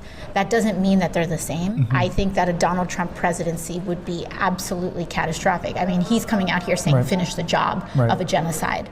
There's a lot of people with our politics that are having a hard time getting there in terms of supporting Kamala Harris. How do you think we help them get there in November to beat Trump? Yeah, well, I mean, I think, first of all, it's important to emphasize how valid it is. We're looking at over 40,000 Palestinians that have died under Israeli bombardment. And the current U.S. administration has been continued to provide weapons to Israel that have been dropping on innocent Gazans. To me, when I process this, I weigh through all of the people living under extreme levels of oppression, especially outside of places even like New York.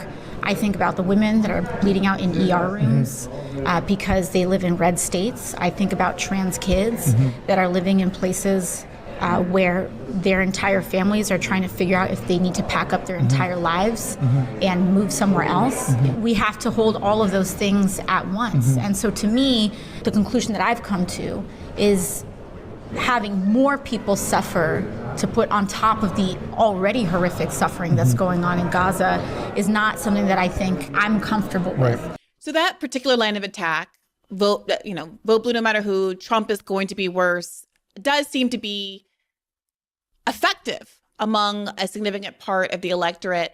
How would you respond? I think that AOC is playing both sides. So she didn't give that response on the DNC stage, right? Because they had already probably approved her speech prior to her going onto the stage.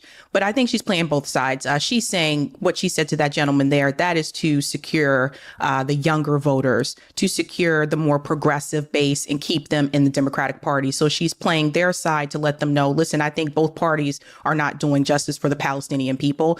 But then when she's on the DNC stage, she's saying that, oh, they're working tirelessly for a ceasefire, which Ilhan Omar, her own comrade, called her out about because that was obviously a lie. It's been unconscionable for me in the last 10 months to witness my colleagues in this administration refusing to recognize the genocidal war that is taking place in Gaza, to not see the mothers who have lost countless children, the babies whose dead bodies are being dug out, to not understand that working tirelessly for a ceasefire is really not a thing, and they should be ashamed of themselves for saying such. So she's trying to walk within that lane so that she can still continue to evolve her political career in the Democratic Party, but at the same time still convince the younger kids that, listen, I'm still a democratic socialist and I totally get where you're coming from. I have to tell you that the Trump fear doesn't seem to be working the way that it worked in 2020. I do feel like for whatever reason, and part of that could have been because of the pandemic and it was right after Trump's presidency. So people were like, oh my God, we got to get this guy out of here. What I'm hearing from people now is that they had more money under Donald Trump's presidency than they did under Joe Biden's presidency. I am hearing voters say, I can't support a genocide. And I've told them, well, you know, Donald Trump is going to do this as well, too. And they said, yeah, but I think I have better chances under Trump. I don't get that explanation, and to be honest with you. But I think that what people are seeing is that they're tying the genocide to the Biden-Harris administration because it happened under their rule. And they're the ones that are supplying the weapons.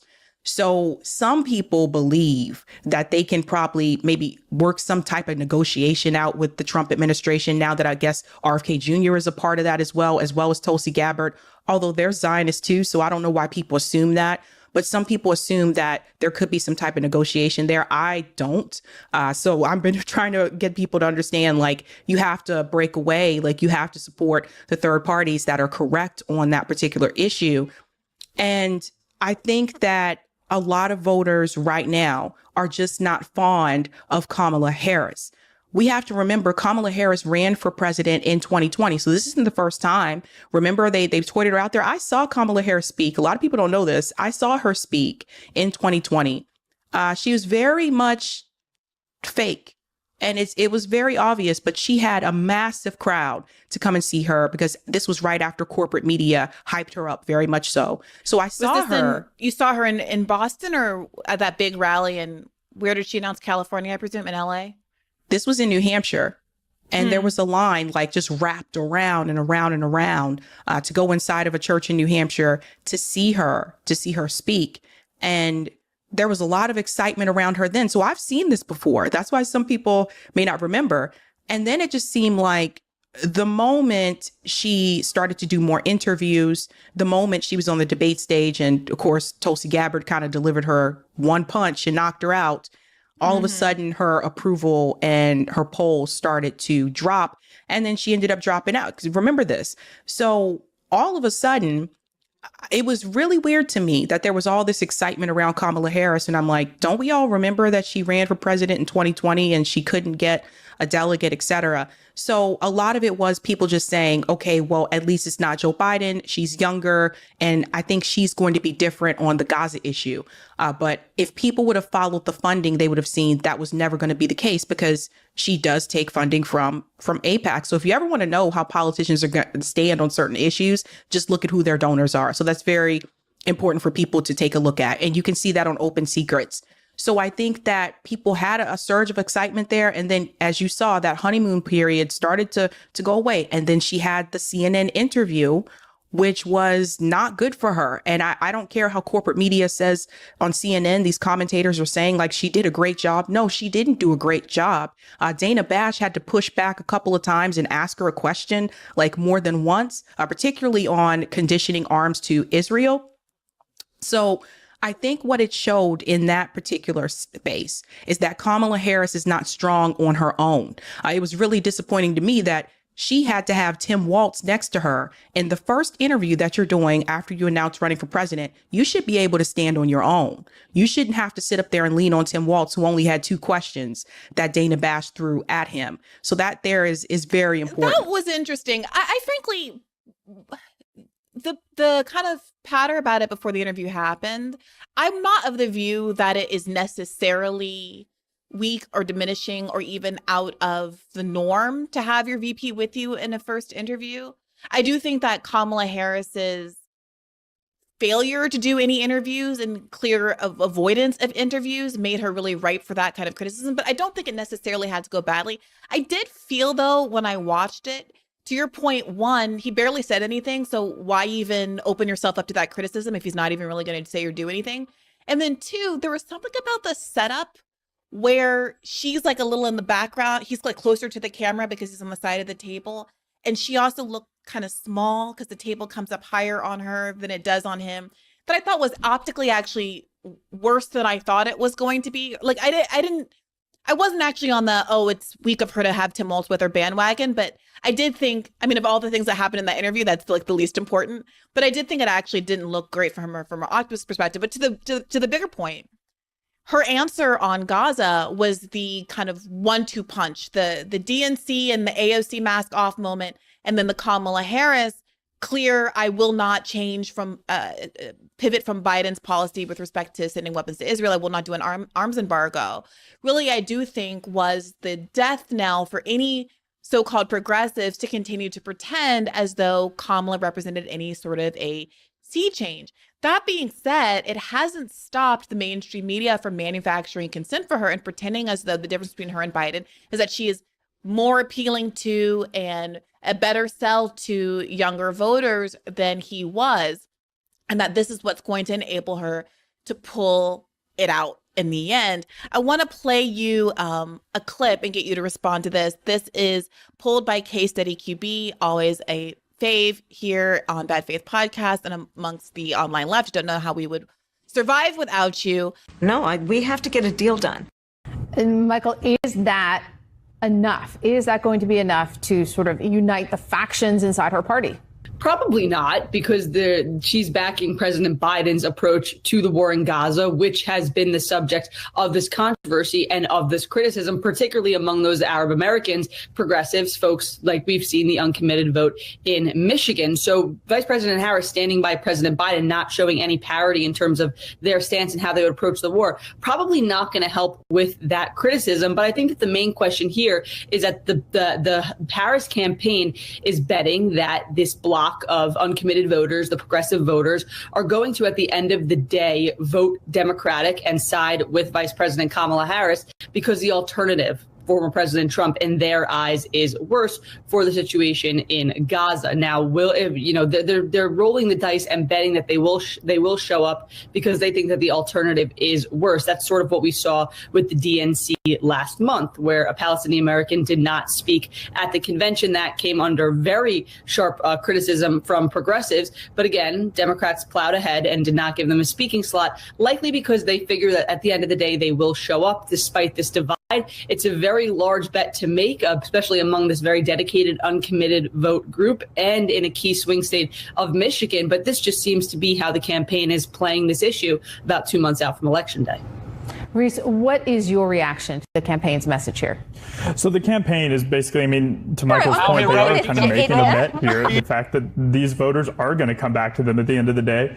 But that's a big bet to make. These voters are extremely angry. You saw there were protests outside the DNC in Chicago. And so they're very upset. They're angry. And I think it is kind of a bet to make, and it's risky to take on, because if these people don't show up for you and don't show out and don't vote for you, that's a voter block that you're losing. And in this tight election, the smallest of margins really can make a difference, especially in key pivotal states such as Michigan. And I think it's a big risk that they're taking. Absolutely. Like you said, all about Michigan, Wisconsin, Pennsylvania. Can't afford to lose any votes there. Not at all. Michael Schnell, Reese Gorman, thank you so much for joining us.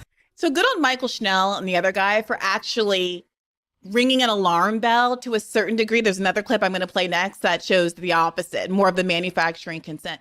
But I've been trying to get to the bottom of why this line of reasoning really bothers me, combined with AOC's, Trump is going to be worse line of reasoning. And I think it's because it presumes that articulating that you are unwilling to vote for Kamala Harris unless she commits to a weapons embargo against Israel, it presumes that she's not going to move.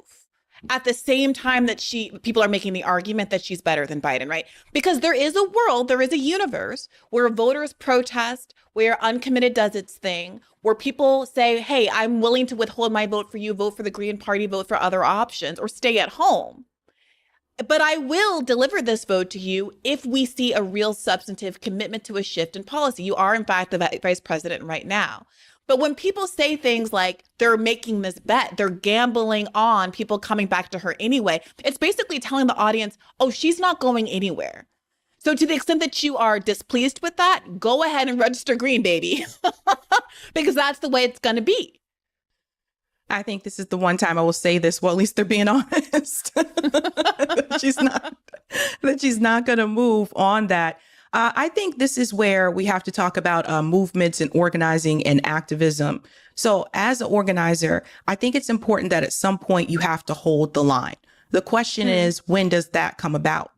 I look back at 2016 and I think, what if everyone would have held the line, like for Bernie, and didn't go over to support Hillary? Hillary lost anyway. So what would have happened if we all held the line and maybe moved over and built up a third party movement, right? Now we're faced with the decision of genocide. If there's ever a time for you to hold the line, now is that time. That doesn't mean go vote for Donald Trump. Don't go support him either. But I would think that if at any moment you need to hold the line, it is at this particular moment.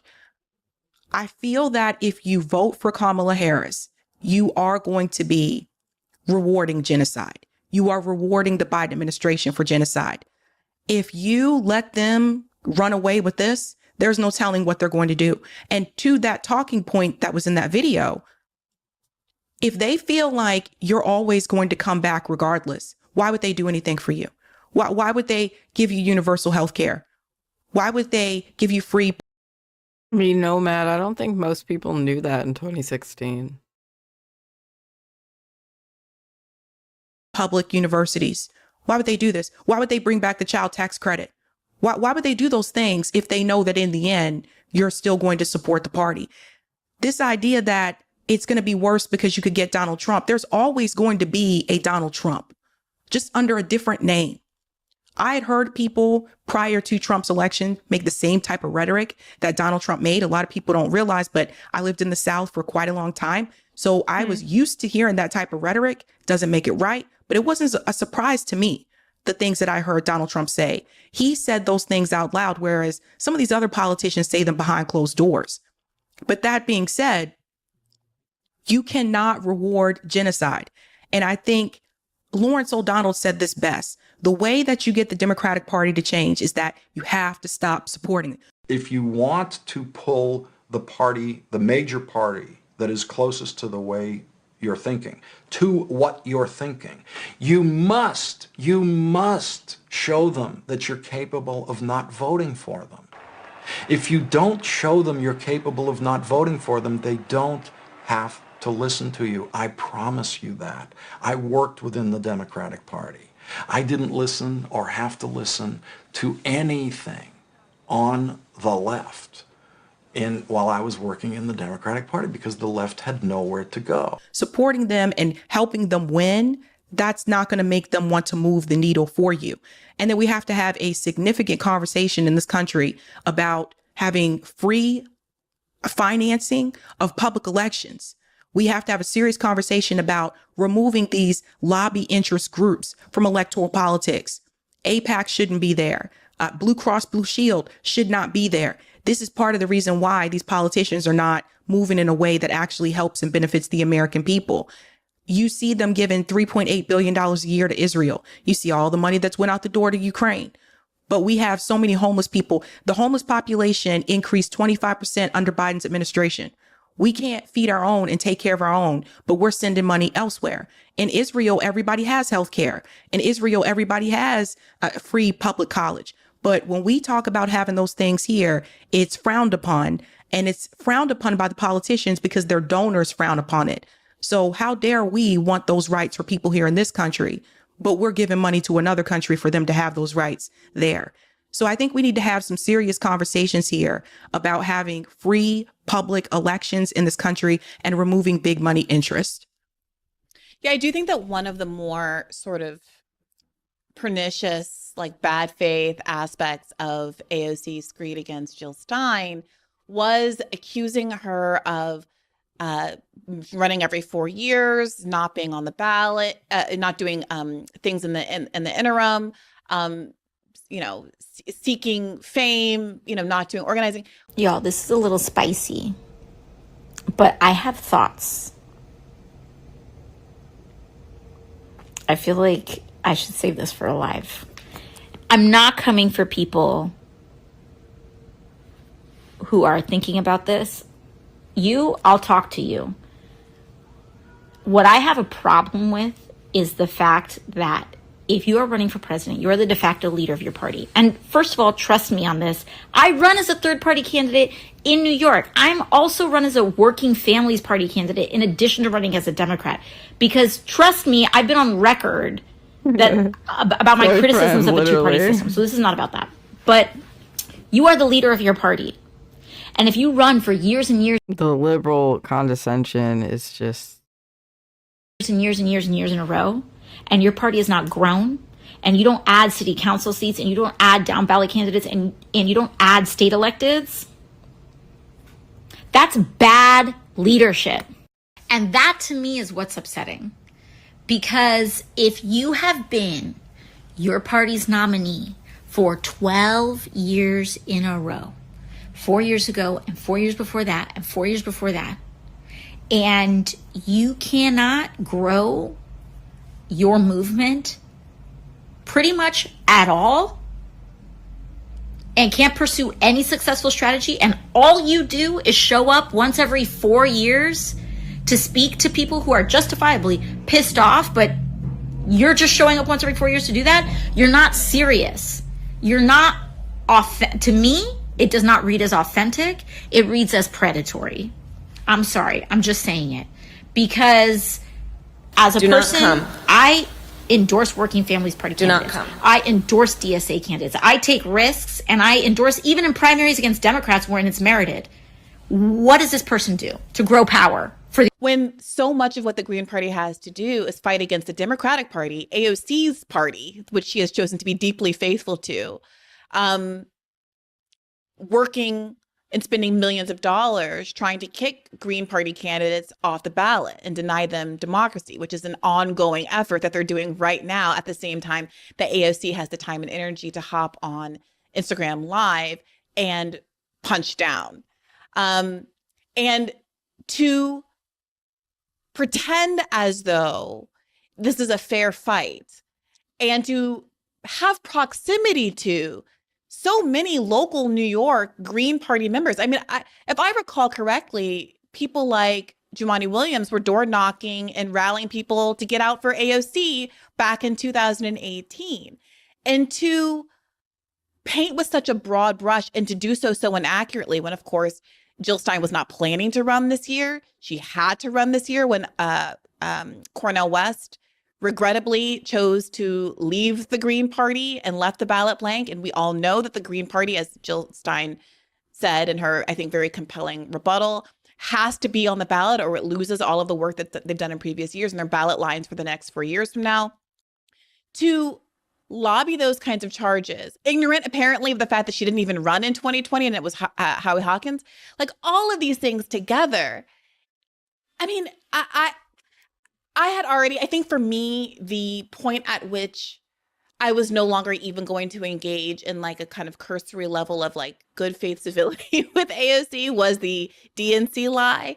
But this really was the nail in the coffin for my willingness, at least, to say, I don't think anybody should go out of their way to even sort of rhetorically gesture at respect for her because she has shown such disrespect to adversarial left movements in the United States of America. This is true. I think we need to ask the question, who is AOC really? Because it turns out she's not really who she told us she was. This goes back to when she first announced that she was running. I spoke to Zeneb Day about this on Call-In, back when we all used to still do Call-In, about what happened there with Justice Democrats and AOC. And to my understanding, Zeneb worked in communications for those candidates. So she met a lot of them and helped them. And one of the things that I'll always remember that she said to me is that AOC specifically told her to leave that she was a bartender in her bio because that sounds better. You know, not including that she had owned a startup, not including that the truth about where she really grew up, not growing up in the Bronx, growing up in Westchester, which that is a big difference when you look at the education system in Westchester versus in the Bronx. Very big difference. Not including that, you know, yes, let's tell the story about the mother cleaning homes, but let's leave out the fact of the father being a president of that architecture company that he worked at.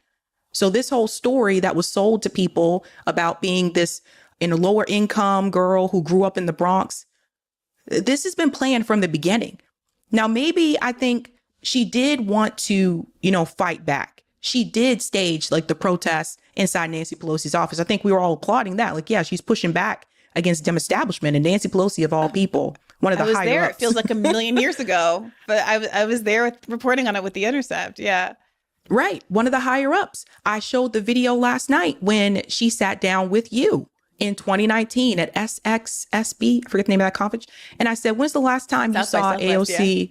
Yeah. When's the last time you saw AOC sit down and have a conversation with Bree? When's the last time you saw her on independent media? When is the last time? So something happened there where obviously Cynthia McKinney brought this to my attention years ago, that once she was elected, there was a conversation behind closed doors that, listen, this is how this is going to work. You are not going to go against us. You're going to follow Dem leadership. Otherwise, we will make sure that you no longer have a seat. That's why Cynthia McKinney is no longer there. So it is very clear that conversation has also happened with members of the squad as well. Ilhan Omar, I think, tends to push back a little bit more than some of the others have done. Same thing with Cori Bush was pushing back more on policing because her community was directly impacted When we're talking about Ferguson and the BLM protests, that's where she came from. And you see Cori Bush is gone. And you see Jamal Bowman is gone. So I think that for AOC, she decided to take the easier path, which is to go along with Dem establishment and have a career in politics. Whatever, do you. But at the end of the day, don't point your finger at a politician that is running on a left platform that you would applaud because Kamala Harris isn't polling as well as you guys wanted her to poll. Nobody voted for Kamala Harris in the Democrat 2024 primary, agree? Nobody voted for her. And not to mention there were other candidates. Literally nobody. Yeah. Yeah, go ahead. There were other candidates that were running in the Democrat primary, not my choice, but they were running and they didn't get this type of attention. In fact, they were smeared. How dare you challenge Joe Biden? He's the incumbent and he's the one that's going to be the nominee and that's it. And Kamala Harris is just installed. Yes, she's the vice president, but Joe Biden didn't resign. Joe Biden is still in office. So they just picked her. She was handpicked. And for all the people that I see who have complained about the Democratic Party, the way that they treated Bernie Sanders twice, for all the people that I see complain about these corporate candidates and how you cannot support them at the end of the day, it was interesting to me, not just corporate media, but even independent media, the number of people that just got on board and said, yay, Kamala. All of a sudden, these things don't matter. All of a sudden, supporting a candidate that takes corporate money doesn't matter. All of a sudden, the candidate being selected doesn't matter. What has happened here? Do you think this is just mainly because of Donald Trump? I don't. Like I said, there's always going to be a Donald Trump, but it's very clear to me that there is a clear incentive, especially I'm sure you know this on YouTube, there's a clear incentive to be a part of the duopoly. So if you are pushing the Democrat candidate, there's an incentive for that. If you're pushing the Republican candidate, there's a big incentive for that as well. And I don't know if people are just choosing to go along with that or people just gave up. But at some point, you have to hold the line.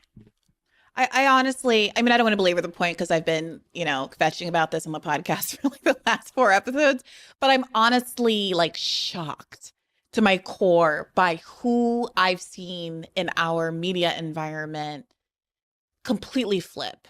People who I genuinely like and have respect for the work that they do. So I'm like really trying very hard to keep individual names out of it. But I think the group that I'm alluding to. I mean, there are people who fully endorse Jill Stein who are now talking about Kamala like being better than Biden and improving agendas, and all she has to do is signal in this way and that way. I think you made a really important point, which is that we prided ourselves as leftists kind of in the Bernie sphere of understanding to judge candidates on the basis of the money they take and the people they are beholden to. And to look at Kamala Harris with her multi-millions from AIPAC and a bunch of other big Zionist donors and not have any skepticism of this. The same way that there are these people on the right now, of course, who are looking at Tulsi Gabbard hugged up with Rabbi Shmuley, and RFK Jr. obviously hugged up with Rabbi Shmuley and making the case that Trump is going to be good on this issue, are also crazy. But I don't have expectations of them. I have higher expectations of my friends on the left who purported to know better, and I don't really understand it. Speaking, however, of Bernie Sanders, did you happen to catch his interview with Hassan Minhaj this week? I did. Oh, you did? Let's play a quick clip, and then I want to get your response. I have so many friends that were Bernie or bust. And when you didn't win in 2016 or 2020, they bust. They checked out of politics, and then they hard pivoted into Bitcoin. Really? Then they pivoted into ketamine and Zen. Let's see where that goes. But they are despondent. What do you say to my friends who now feel like you may be falling in line a little bit too much with the corporate Democratic establishment? At this particular moment in history, and perhaps in any moment in history, despair is not an option. To say, well, I supported Bernie, he didn't win, I'm going into Bitcoin. Sorry, not good enough. That's going to be your most controversial statement of this whole interview. All right, so I think if you are a human being who wants to live in a sane and decent society, who is concerned about your kids, you know what? Sorry, you don't have a right to check out. That's a privilege you don't have. I lost. I was there. I'm not dropping out. You got to look at the world as it is and do the best you can. And people can disagree. Hassan, what is the best? How do we go forward? But dropping out is certainly not one of the options. All right. So LOL at Bernie not really getting the joke. But, at the end, Hassan gets in a substantive question, right? One the likes of which I don't think I've ever seen Bernie ask because he doesn't sit down with leftists anymore, much like AOC. But, what do you say to people who feel like you've sold out, that you've gone too corporate? Bernie sort of sidesteps the question and pivots it to this thing that we hear folks say all the time, which is the straw man of, well, you can't be a non-participant. You can't sit this out. What do you make of that? I think that's an excuse for Bernie Sanders, because the reality is votes have to be earned. No one owes you their vote. And Bernie Sanders in particular, there are a number of places that I would go into with caution if I were to approach people again and ask them, could you donate to a politician? Even when it comes to third party, I am very hesitant because a number of those people donated what they had left to Bernie Sanders, poor people, lower income people, because they believed that he was going to fight for them. Bernie was just recently on Theo Vaughn's show, and he admitted, yeah, the Democrats cheated me in 2016. And, now he's on this show and he's saying something. So I think it's just, it's very clear that a lot of these politicians have been captured. Bernie is one of them. I really thought we had a chance. I mean, I know you saw yourself, you were as press secretary, the numbers that I saw on the ground. I'm not talking about online, but just on the ground. Bernie came here. I went to one of his rallies in Boston. There were over 10,000 people. Joe Biden showed up. I think there's like 150 people. The numbers on the ground, the energy. I met people at Bernie rallies that were independent, registered independents, people that were non-voters that just checked out completely. And they said, nope, this is what we need. I'm gonna give this a chance. I met some people at Bernie rallies that were conservatives, but they supported the universal health care. And they were like, yeah, we could do this. We got to do something here. So he was able to bring all different types of people together. And I think there is this idea that it was mainly it's just Democrats that were supporting Bernie. That's actually not true. He did pretty well with independent voters. He did the best with independent voters. Better than any other person in the race. Yeah. Really could have had something strong there. And then I remember I interviewed Jesse Ventura, and he just kind of woke me up a little bit. He explained to me that he approached Bernie Sanders when Bernie announced he was running in 2016. And he said, Bernie, if you lose to Hillary Clinton, will you be willing to work with me and starting a third party? And he said Bernie told him, absolutely not. I will be supporting Hillary Clinton. Now, had I known that at the time, I wouldn't have donated money to Bernie. So that was always the plan. That's what Jesse Ventura woke me up to. That was always the plan, for him to, in the end, support the Democrat, corporate candidate. Now Jesse Ventura is also endorsing Kamala and saying, because we need a woman. After he endorsed RFK, it's all over the place. But I just think that people seem to be so desperate for a hero. And I don't think the heroism is going to come from a politician. I just had this conversation with Jamal Green, incredibly 27 years old, ran for mayor of Chicago, young activist, fought back against Chase Bank and won. These are the type of people that I'm trying to bring on, people who are making a change within the community, people who are organizing and realizing, listen, we have to get the work done on the ground. And we were just talking about this, just had this conversation, and he said, these politicians are not going to save you. You have to work within your community and help each other. One of the ways that I do that, and the rest of us at RBN, is we do mutual aid. So I just had a back to school event that we just did where we were giving out school supplies to family members here. These are things that people really need. That's one piece of it. So there's the organizing, there's mutual aid, and there is still electoralism because you have to pass legislation. I would like to get people to push more on the local level for electoralism. When November comes, if you don't want to vote for the president and you live in a ballot initiative state, you should be out there to vote for those ballot measures because it will affect you directly. I mean, I know in a number of states, we're talking about what women's right to choose is going to be on the ballot, particularly Florida comes to mind immediately. We're talking about minimum wage. We're talking about, I think recreational marijuana might be another one that's coming up. We're talking about school credits. So A lot of people just don't think about those things. They just think that just voting for the president is the way to go. And that's how you're going to say the president is not going to save you, especially as long as we are attached to the military industrial complex. We're attached to corporate money interests. We're attached to Wall Street. Look, Barack Obama stood right there in front of you during the 2008 housing crisis. And instead of helping people keep their homes after they fell upon those predatory lenders, he chose to bail out Wall Street. So all these people in this Clinton, Obama circle, they're all in that circle for a reason.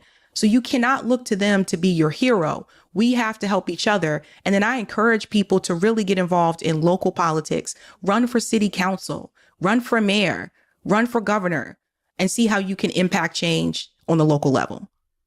Yeah, to that point, I think I said Jumaane Williams earlier when I was talking about local Greens who came out for AOC in 2018. I actually meant Jabari Brisport. I keep doing that with his name. I don't know why. I love Jabari. He was on the first episode of this podcast, if I recall correctly. And he is currently running for New York City Council, a Green Party candidate. So again, I totally echo and repeat your point. There are, to Jill Stein's point, local Green Party people running for election constantly. They have a larger uphill battle than Democrats like AOC doing the same, even though they get the help of independent people, the DSA door knocking for them, Green Party members door knocking for her back in 2018. But then to turn around and act as though you got there all on your own, and then pull the ladder up behind you and levy actual attacks at the people who are trying to do what you are unwilling to do within the Democratic Party was just deeply, deeply low and disappointing to me. I did promise to come back to this clip about manufacturing consent for Kamala Harris. You mentioned earlier that she didn't win any actual votes, that she had to drop out before California because she was polling behind Andrew Yang. All of this is well-trodden territory. We know that this is true. But as you were talking, I was thinking about the energy and excitement around her when she first announced in 2020 or 2019. So much so that I remember being a little bit nervous because the narrative was, here's this person who also believes in Medicare for all. Who's this person who's legitimately progressive, and she's Black, and she's Indian, and she's a woman, and she's young. So why wouldn't you choose her over Bernie? A narrative that ended up getting picked up by the media to defend Elizabeth Warren a little later on once Kamala's kind of energy had burned off. But I'm seeing now parallels that I didn't necessarily appreciate at the time, frankly, with AOC. And the idea that she came up, it's confusing to me now because at the time, she had this critique of weaponized identity politics that was so refreshing and echoed a lot of what I was writing about at the time. But the way that she's been used by the Democratic Party, or who she's become as she's been enfolded into the Democratic Party, very much seems like in the line of Kamala Harris and Barack Obama and the strategy of Democrats simply wrapping their corporate politics up in a more appealing, fresher, younger, more diverse package. And I'm not one to try to do the mind reading of saying, well, I think AOC had this like nefarious plot from the beginning. I think it's much more likely that she got inside and was influenced the way that so many people are influenced and who might genuinely think that she's doing the best thing she can do by quote unquote working with inside the party. But in terms of the motives and interests of the Democratic Party, it's very difficult not to see her being set up in the way that Kamala Harris was set up for exactly the way she's being used now. She just was a newly elected senator in 2017. She immediately starts getting articles written about her, about how she's the next Black hope, next great Black hope, and how she's going to be the next Obama. She is chosen as VP for the oldest president ever, when everyone's thinking to the possibility of him being a one-term president, even if he backed away from that then at the end and then obviously ended up dropping out. And it does seem almost like a disturbing pattern, I should say, that we're seeing identity being weaponized in this way, even after I think we went through a period of time where I think everybody sort of woke up to the superficiality of believing a candidate was going to be progressive simply because they were from a historically marginalized group. That was a lot, so I want to let you get in here before I play this clip. I think there was still, even within the marginalized group, there was still a class divide, and that's part of it too. I mean, you look at someone like AOC, she did go to Boston University. I worked at BU. It's not an easy school to get into. There's that as well. But it's true. They do handpick people. I remember seeing the discussion between Cory Booker at an APAC meeting, and he was telling them how to recruit Black people to support and be a part of APAC. And he said, you have to go get them in the colleges. You have to get them while they're in college. So some of these people have been recruited early on. There was that video that we saw with a flashback of Vivek Ramaswamy and Pete Buttigieg at the same event where Al Sharpton was speaking at Harvard University. So they're picking some of these people early on. And I think Kamala Harris was also one of those people that the Clintons were looking at. They considered her to be, oh, she's next. We got to bring her in. Tulsi Gabbard was once a part of that group. I don't know if you remember, but she was supposed to be the next DNC darling. But then she kind of got herself removed from that Democratic group because she endorsed Bernie Sanders in 2016 instead of endorsing Hillary Clinton. They were done with her after that. So they do have their handpicked people that they say, this is going to be the next face. This is the one we're going to go with. Yeah, I think that's exactly right. Although I will say, I think that Harvard event was like a Kennedy School IOP event, like a speakers event, and also that everybody goes to those.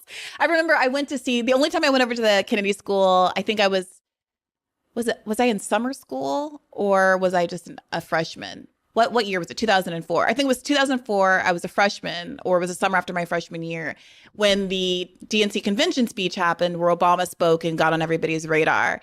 And I think my boyfriend at the time, who didn't go to Harvard, he was a recent graduate actually, but he was there for like a performing arts program in the area, really wanted to go. So we went. I don't know that I knew who Obama was at the time, but it was packed. And I think back to that now as a kind of historical event, and who else was in the audience, and were the Pete Buttigiegs of the world around.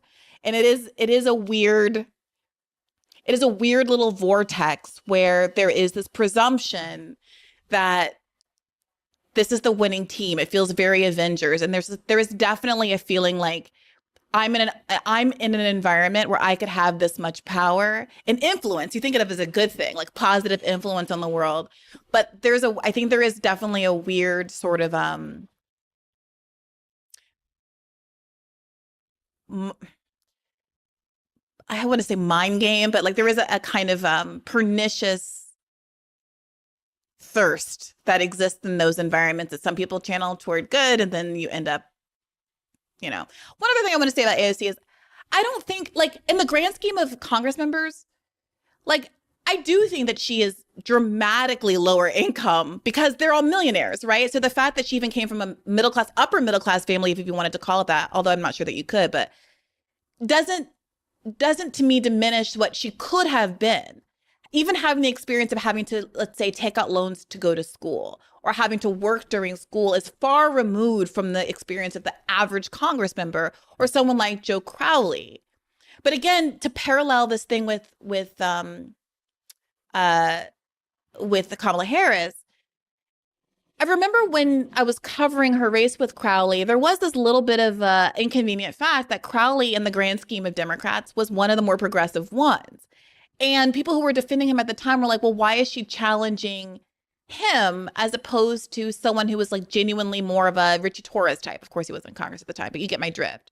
There was a similar argument that was made when Ayanna Pressley won. What was that guy's name? Cuperno, an Italian name. I forget the name of the guy that she beat. But again, one of the more progressive members of Congress. So why are you challenging him?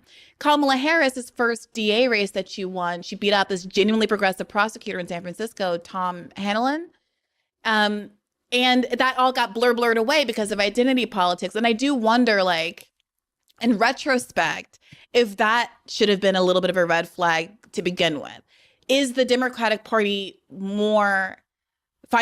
do they find it more acceptable to have that kind of an insurgent challenge within their own party if it's just replacing one relatively progressive person with another relatively progressive person in a way that fundamentally is not changing the balance of progressivism in Congress? I think a lot of it too also has to deal with their district. At that point in time, there was a lot of focus on AOC out of all the squad members or soon to be squad members that were running, because she had the best chance to win because of the demographics of her district. So even if you watch that documentary, Knocking Down the House, there's a lot of focus more so on her because she had the best chance to win because of the demographics of the constituency. So there was that.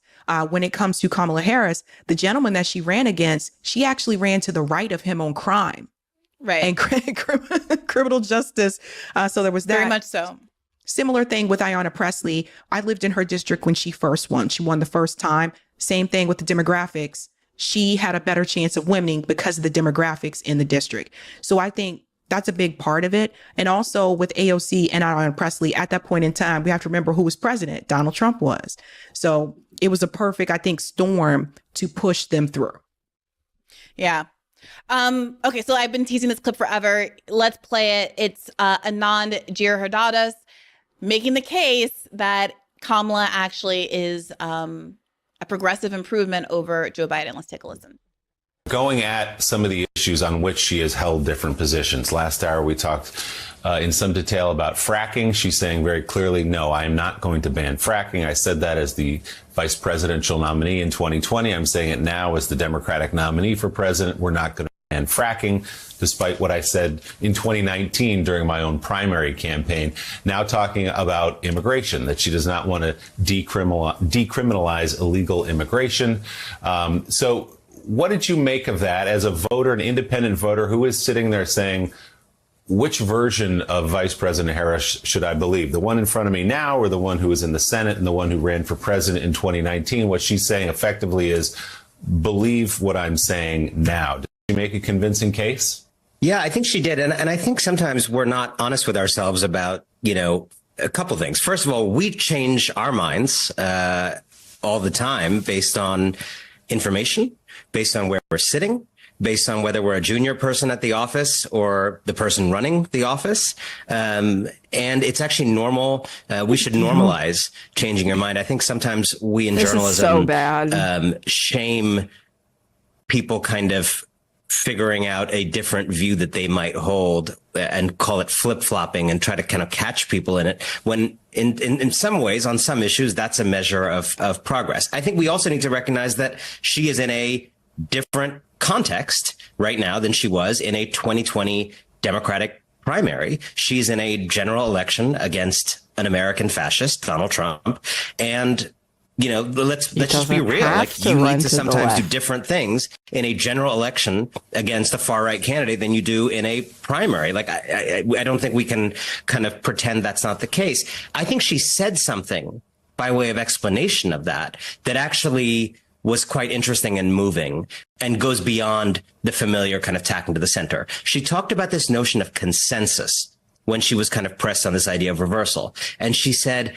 I believe we have to work toward a consensus of how we can solve these things. And I think that kind of allows you to square the circle, which is to say, and this is true for a lot of liberals, in American life, where I think a lot of liberals who would distinguish themselves from progressives actually share progressive ideals in a certain form, share a certain notion of what immigration should be like. Don't think the way the right does about it. Share certain notions about preferring people to have health care to not having health care. Where liberals and progressives often differ is like their sense of how much power they're willing to smash to do it, where they think other people are. And so she talked about, look, I've expressed some of these ideals, but we have to be mindful, particularly in the position she's in now, of where other people are, where the country is, what can a large majority of people be led to want and be led to fight for. And I think that's a reasonable position to take, even if it's not, the same as my position on any given issue. Ugh, savvy. Okay. Kamala Harris is flip-flopping, but it's okay because her values are the same. She's a practical woman who is trying to find consensus. Is it the consensus view that we should keep sending bombs to Israel to drop on innocent Palestinians? No, not at all. And I think that, again, this is what he's paid to do. He's paid to defend the Democratic Party, regardless of who the candidate is going to be, or especially the selected candidate. So that's him doing his job. That's what he's paid to do.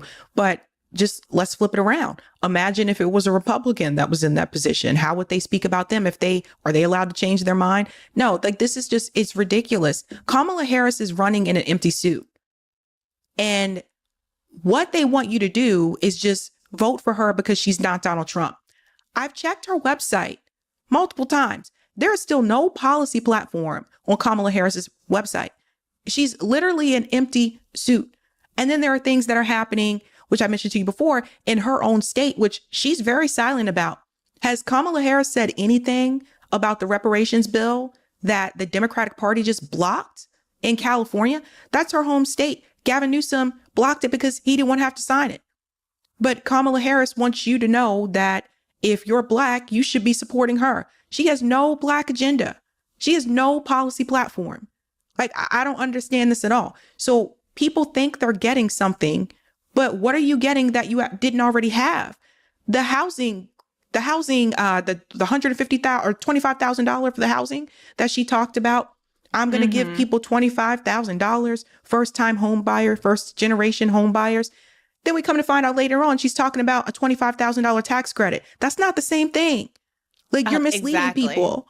Exactly. It's exactly what she did, by the way, with Medicare for All back in the day in her student debt policy, which I swear to God was like hula hoop for 15 minutes while hopping on one foot, eat a raspberry cheesecake, and then say the alphabet backward, and we'll give you student debt collection. It was the most Byzantine, insane thing, but she keeps getting away with it. Announcing a policy that sounds straightforward, populist, and Bernie-ish, and then walking it back and relying on people having sufficient confusion and giving sufficient cover to media pundits who could pretend like she genuinely is a progressive to pull the wool over people's eyes for a period of time. The question is she going to be able to keep the front up for long enough this time to win an election, whereas in previous instances, it crumbled after a few months? Here's my prediction. Yeah. Let's say she wins. I think that if she wins, I think there's going to be a lot of excitement in the beginning. People are like, yay, we got the first woman president and she's a woman of color. But I think as you go into her presidency, because Kamala Harris to me just does not seem like she's ready for this, right? I think there's going to be a number of issues that come up. We have the war with Russia and Ukraine. We have the genocide in Gaza. These are things that are already happening that she is going to have to deal with under her presidency. So there's that. I have a feeling that the economic issues are still going to be a problem. And I have a prediction that if she does win, she will be a one-term president because her presidency will be so horrible. I also think that she's probably going to fall back a little bit, take less or spend less time in front of the camera, do less interviews, kind of how Joe Biden did, kind of hide herself a little bit, maybe put Tim Walz out there to take some of these tough questions. But I just have this feeling. And you know what's sad about it? If that prediction holds true, people are going to point back to her and say, see, this is why we can't have a female president. We tried that before. And she's going to take everybody down with her. And that is really regrettable. Sabi, I'm sorry we didn't get into the reparation stuff. I intended to have more time for that, and then I got carried away with some of these clips. But I hope you will come back and unpack that for us. For those who want to see what you've already said about it on your show, tell the listeners where they can find more of you on the internet and beyond. Yeah, you can find me on YouTube. My channel is Sabby Sabs. You can also find me over at Revolutionary Blackout Network. I do a show over there with my comrade JB. We usually do a lot of interviews. And you can find me on Twitter at Sabby Sabs 2. That's it. Terrific. I strongly recommend it. I think Sabby runs one of the best streams in the business. I'm very envious of people who can manage to regularly live stream. If you haven't already gone to her channel and subscribed and followed, I strongly suggest that you do. Thank you for listening. If you want an additional episode of Bad Faith Podcast every week, you can go to patreon.com/badfaithpodcast and get our Monday's episode. This past Monday was an almost 3-hour episode with Vincent Bevins. Some people are saying it's the favorite one yet. I don't know. It's what people are saying. You can check it out yourself at patreon.com/badfaithpodcast. As always, take care of yourselves and keep the faith. Hey, YouTube. All I've had Thanks today for is watching. like 6 Just a gummy reminder that bears this and is a some podcast. scotch. You can catch an extra premium episode every Monday for $5 a month at patreon.com/badfaithpodcast. That's patreon.com/badfaithpodcast for $5 a month, an extra episode every week. Additionally, please do consider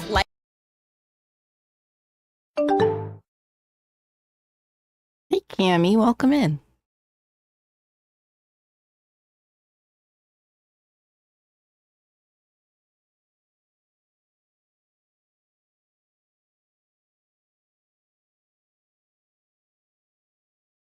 This is Democracy Now!, democracynow.org, The War and Peace Report. I'm Amy Goodman.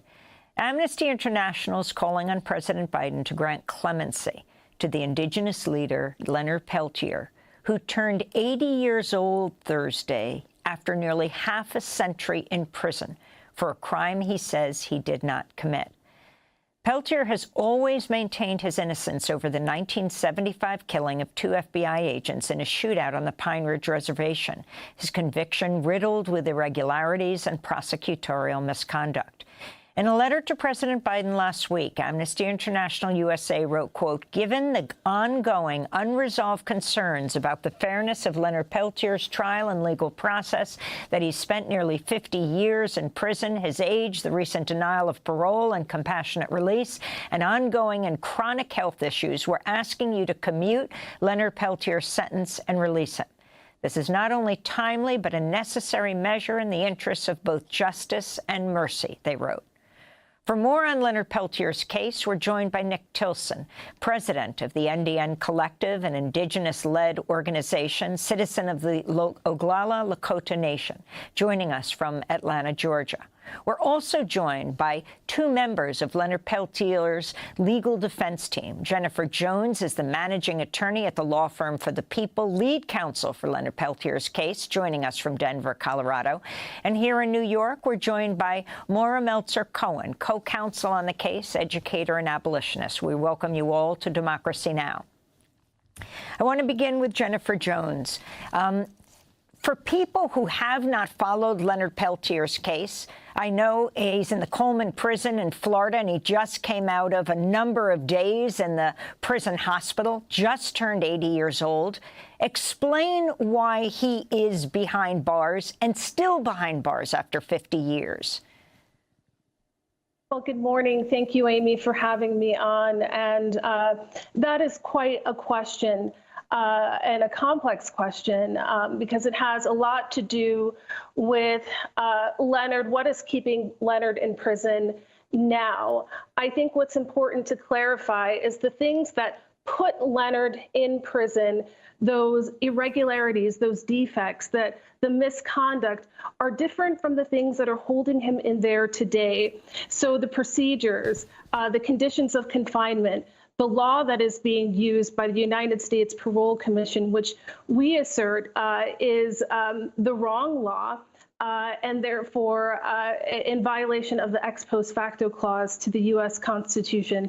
And that's also consistent with the United Nations Working Group on Arbitrary Detention and their evaluation of Leonard's current detention and incarceration right now. He's an old law prisoner. There's a complex set of laws that are currently keeping him in. And so we've been very clear, myself and co-counsel, that we intend to bring this to court. Leonard's case has not been reviewed by a court in over a decade, and yet there are still matters, substantive matters, that have not been raised in his case, and we intend to do that, including the medical issues, of course, other treaty violations and due process, serious due process issues that are causing him to be bound within the carceral system at this point, though he is 80 years old, reliant on a walker, has severe diabetes and a host of other health conditions for which he should not at all be incarcerated at this time. And apart from the fact, notwithstanding the fact that Congress did not intend for Leonard to be, or any prisoner convicted at that time of the offense, to be incarcerated in this particular manner. I spoke to Leonard Peltier on the phone from prison in Florida in 2012 during the Obama administration. Leonard, this is Amy Goodman from Democracy Now! I was wondering. How are you? Hi, I'm good. I was wondering if you have a message for President Obama. I just hope he can, stop the wars that are going on in the world and up to getting killing all those people getting killed, and give the Black Hills back to my people, and turn me loose. Can you share with people at the news conference and with President Obama your case for why your sentence should be commuted, why you want clemency? Well, I never got a fair trial, for one. They wouldn't allow me to put up a defense, and manufactured evidence, manufactured witnesses, tortured witnesses. The list just goes on. So I think I'm a very good candidate for after 37 years for clemency or house arrest, at least. So that was Leonard Peltier in 2012. In November 2000, on Election Day, I had a chance to interview then President Bill Clinton, who'd called into our radio station, Pacifica station WBAI, to get out the vote for Hillary for Senate and Al Gore for president. I used the opportunity to ask him about the case of Leonard Peltier. President Clinton, since it's rare to get you on the phone, let me ask you another question. That is, what is your position on granting Leonard Peltier, the Native American activist, executive clemency? Well, I don't have a position I can announce yet. I believe there is a new application for him in there, and when I have time after the election's over, I'm going to review all the remaining executive clemency applications and see what the merits dictate. I will try to do what I think the right thing to do is based on the evidence. So that was almost a quarter of a century ago. Maura Meltzer-Cohen, your co-counsel on the case, you attended the parole hearing in July. Talk about the significance of this. Well, Leonard had not had a full reconsideration hearing for parole, I believe, since 2008. We put together a comprehensive parole submission for him. We were really committed to getting all of the evidence before the parole commission. And just to give you a sense of this, his parole submission was 2 volumes. It was nearly 500 pages, or a little over 500 pages. And of course, it included not only letters of support and assurance from his friends and family and supporters, but many, many letters from experts, including, of course, a doctor and a social worker, his spiritual advisor, but also from historians, sociologists, criminologists, experts on aging in prison. Welcome back, Nomad. Experts on the history of the case. We had a really beautiful letter on the ways in which his continued confinement far from his ancestral lands is a violation of not only treaty law, but religious free exercise rights. We included letters from people who had lived through the reign of terror on Pine Ridge, not just people who had been present, but former law enforcement. We had letters supporting release from people who had been involved in the original prosecution and appeal, not just his defense attorneys, but people who had represented the government in prosecuting Mr. Peltier about why they had ultimately, if belatedly, determined that he ought to be released. And even the Vatican sent a message of support for his release. I want to bring Nick Tilson into this conversation, president and CEO of NDN Collective, an indigenous-led organization, usually on the Pine Ridge Reservation in South Dakota, where the shootout took place. Your parents were at that time there. If you can talk about the history of Leonard Peltier's case, now you're in Atlanta, and the significance of what he has argued all of these years with these 2 FBI agents coming onto the reservation. The case against Leonard Peltier, he has always denied that he killed these 2 FBI agents in a shootout. I mean, I think the most important thing to remember, or for people to understand, is there was a war happening on that side at that time, and the United States government was arming one side of that battle. And there was hundreds of agents in and out of Pine Ridge during that time. Those agents came up to the camp in 1975 with aggression. at a time in which people were being killed, for standing up for indigenous people's rights. The conditions at that time were directly related to why his co-defendants were originally let off, Dina Butler, Bob Robideau. And they were let off because of reasons for self-defense and because of the climate that was happening at that time on the Pine Ridge Indian Reservation. And the United States government and the Federal Bureau of Investigation were engaging in a counterintelligence war to shut down the American Indian movement and the indigenous peoples movement at that time, because it was building power and it was becoming a threat to the United States, and it was holding up the mirror of what happened to indigenous people throughout history. It was in that climate, in those conditions, in which the shootout happened. And explain where Leonard Peltier was, why he wasn't tried at that time and could well have been acquitted with the other two. He was in Canada at the time. He was in Canada at the time. He had evaded to Canada, and while he was in Canada, the United States government engaged in an illegal extradition from Canada, and they coerced witnesses. And they provided falsified documents to the Canadian government.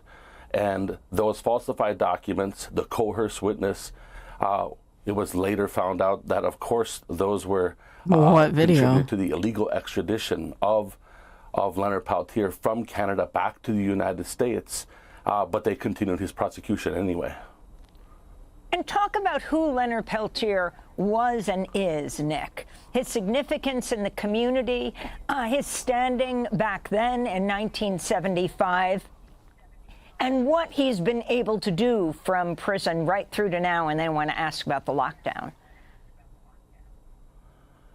Well, Leonard Peltier was an organizer and an activist of the American Indian movement that helped fight for the Native American Freedom of Religion Act, that helped fight for the Indian Self-Determination Act, that we're fighting for many of the things that we are beneficiary of today as indigenous people. And they were fighting for liberation of people and the rebuilding of indigenous nations. Also, he was doing so organizing I don't as a think we're boarding going to school watch survivor, raising awareness about what was happening at that time in Indian country. And so he created the conditions, many of the things that we benefit from today throughout Indian country, but he has never been able to benefit from them himself. Now, from prison, he has been a writer. He has helped raise money and awareness around indigenous issues. He has continued to maintain his position as a human rights leader and bringing light to what's happening to Indian people, even from prison. And today, he is one of the most world-renowned indigenous human rights advocates, and he's been doing that from prison. He has stayed his course, he has stayed strong, and he has helped bring light to indigenous issues, not just on Pine Ridge in the United States, but around the world. And so he's revered by Indian country as a leader, and it would mean the world to have him come back and have him released from prison. And I think it would absolutely be part of the legacy of the Biden administration and its relationship to indigenous peoples of this land. Is there any indication, and I'll put this question to all three of you, whoever wants to take it, of what Biden, I was asking President Clinton a quarter of a century ago if he's weighing clemency. He said, yes, we're looking at this. Maura, do you have any indication from the Biden administration right now? I have not been in touch with the Biden administration. I think Nick may have a better sense of that. Nick Tilson. Where it's at right now is there's a pending application. There's a pending application to move forward for executive clemency. And President Biden could act on that any day. He could act on it any day. If we're going to sit here and think about the political landscape, the biggest likelihood of him doing Cheer 100. Will happen The after underscore the Night election, Rider before the 100 inauguration. cheered 100 So bits. during that time is the absolute time that we have to build up the pressure and put the pressure on him. And so at that time, we'll have more of an indication of what's happening. We're maneuvering the FBI is one of the biggest challenges right now, is because the FBI continues all of these, 5 decades later, it's continuing their effort to keep Leonard Peltier in prison. And so we have to rise up and, hope that the President of the United States has some courage, some compassion to do what is right and to release Leonard Peltier through executive clemency. And Jennifer, if you could talk about the lockdown right now, Jennifer Jones, lead counsel for Leonard Peltier. Yes, absolutely. These lockdowns have been chronic and consistent, particularly for the last 4 years of Leonard's incarceration. They are called modified operations by the Bureau of Prisons. But what it means for Leonard, someone who is an elder, who is medically vulnerable, it means that he does not get the diabetic food that he needs, the exercise that he needs, the religious services that he requires, and he is locked down for 22 hours a day, only allowed to take a shower. But it's uncharacteristic right now because I've not heard from him in over 7 days. And that is concerning. Obviously, it is heartbreaking because he is sitting in lockdown on his 80th birthday, or was sitting in lockdown on his 80th birthday. And really, this is a form of solitary confinement and a means of hastening death by incarceration. All of these different characteristics of Leonard's incarceration are, in fact, means of death by incarceration. So we wholly object to the lockdowns. We believe that Leonard, and we have requested a medical transfer. It is wholly inappropriate for him, for many reasons, notwithstanding his medical reasons, for him to be at USP Coleman 1, sitting in lockdown, reliant on a walker at 80 years old. Well, Jennifer Jones, as well as Nick Tilson, Jennifer Jones, and Maura Meltzer-Cohen are co-counsels. Jennifer is lead counsel on the Leonard Peltier case. I want to thank you all for being with us.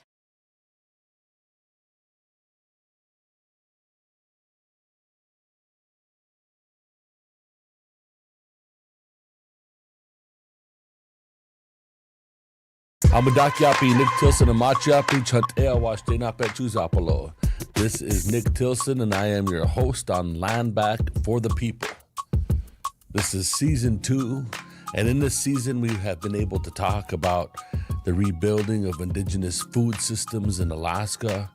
We've got to talk about land back right here in the Chesapa. We've got to talk about protecting our sacred homelands from mining destruction. We've raised awareness on this show about the fight for Leonard Peltier as a political prisoner. And today we're going to talk about racism. 50 years. We're going to talk about the same type of racism that we've seen all across Indian country in border towns throughout this nation, as Indian people are treated like second-class citizens on their own homelands. Whether you're in Gallup, whether you're in Rapid City, the story's the same. People, our relatives, end up on the streets. You think this will get copyrighted? In these places, mistreated. We often are the economic engines behind these border towns, and we create jobs here, yet we're mistreated and disrespected. But even more so, we're dealing with deep, deep systemic issues. For example, right here in Western South Dakota, Native American children, according to the Marguerite Casey Foundation Kids Count, Native American children in Western South Dakota have the lowest economic and education mobility than any child in America. When we talk about education and economic mobility, what we're talking about is moving on the arc. Moving from early childhood education to graduating college. Native American children have the lowest mobility on that arc. When it comes to income inequality and living in poverty, Native American children have the lowest mobility in the nation. And it's not a surprise with what has been stacked up against Native people here in Western South Dakota. I'm always a fan of breakfast for dinner, of the though. population of the entire state, but we make up 51% You're not of the people that are stupid, incarcerated. Looney. You're Last just year in Looney Rapid City area Tunes. schools, 100% of the expulsions in this community were Indigenous students. Native Americans, for every $1 that a white person has in this country, a Native American person has 8 cents. That represents a 92% racial wealth gap in America. Wild. And when you think about the challenges of poverty, right, those aren't just statistics we're talking about. We're talking about actual hardships that Native American people are under. So these are the issues that are systemic. Since the death of George Floyd in 2020, we have seen 6 murders in Rapid City. 100% of those murders have been of police killing Indigenous people. There has not been one charge and not one conviction of any of those. And those are people's lives. Yet we're continuously told that racism doesn't happen to our people and to our community. And to the Rapid City versus Racism campaign. This campaign is about illuminating the racism that's happening here on the ground and trying to catalyze and bring together both Native and non-Native people and institutions alike to come together to join forces to battle racism in this community. In 2022, there was a hotel, the Grand Gateway Hotel, who, after a shooting at their hotel, in which a young person named Blaine Pooyer lost his life. Rest in peace, condolences to his family. After that incident, the owners of the hotel said they could not tell the difference between the bad Indians and the good Indians. So we're not going to serve any of them and allow any of them to stay at our hotel. It created a frenzy online. Sure enough, people from Indian Collective and people from the community went all the way to the Grand Gateway Hotel, attempted to rent rooms, and were denied service. What ensued after that was a march and a federal civil rights lawsuit, because when they refused to serve Native American people, they violated the 1964 Civil Rights Act. And so this has been going on for 2 years. On this show, we are going to have updates. We're going to have updates about what's going on with the overall Rapid City versus Racism campaign. We're also going to talk directly about what's happening with this lawsuit. Just within the last 48 hours, or over the weekend, the Retzel Corporation, the owner of the Grand Gateway, has filed for bankruptcy. And we're going to get into what that means, how that impacts the lawsuit, and how we continue to work together to battle racism in this community and create better outcomes for our people. Let's get into it.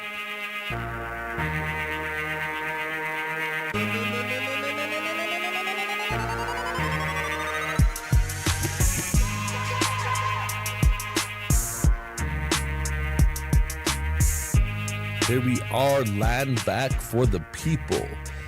Season 2, we have some amazing guests on the show today. We're discussing Rapid City versus racism. We're going to be talking about systemic racism in this community and how we are organizing and building power to dismantle it.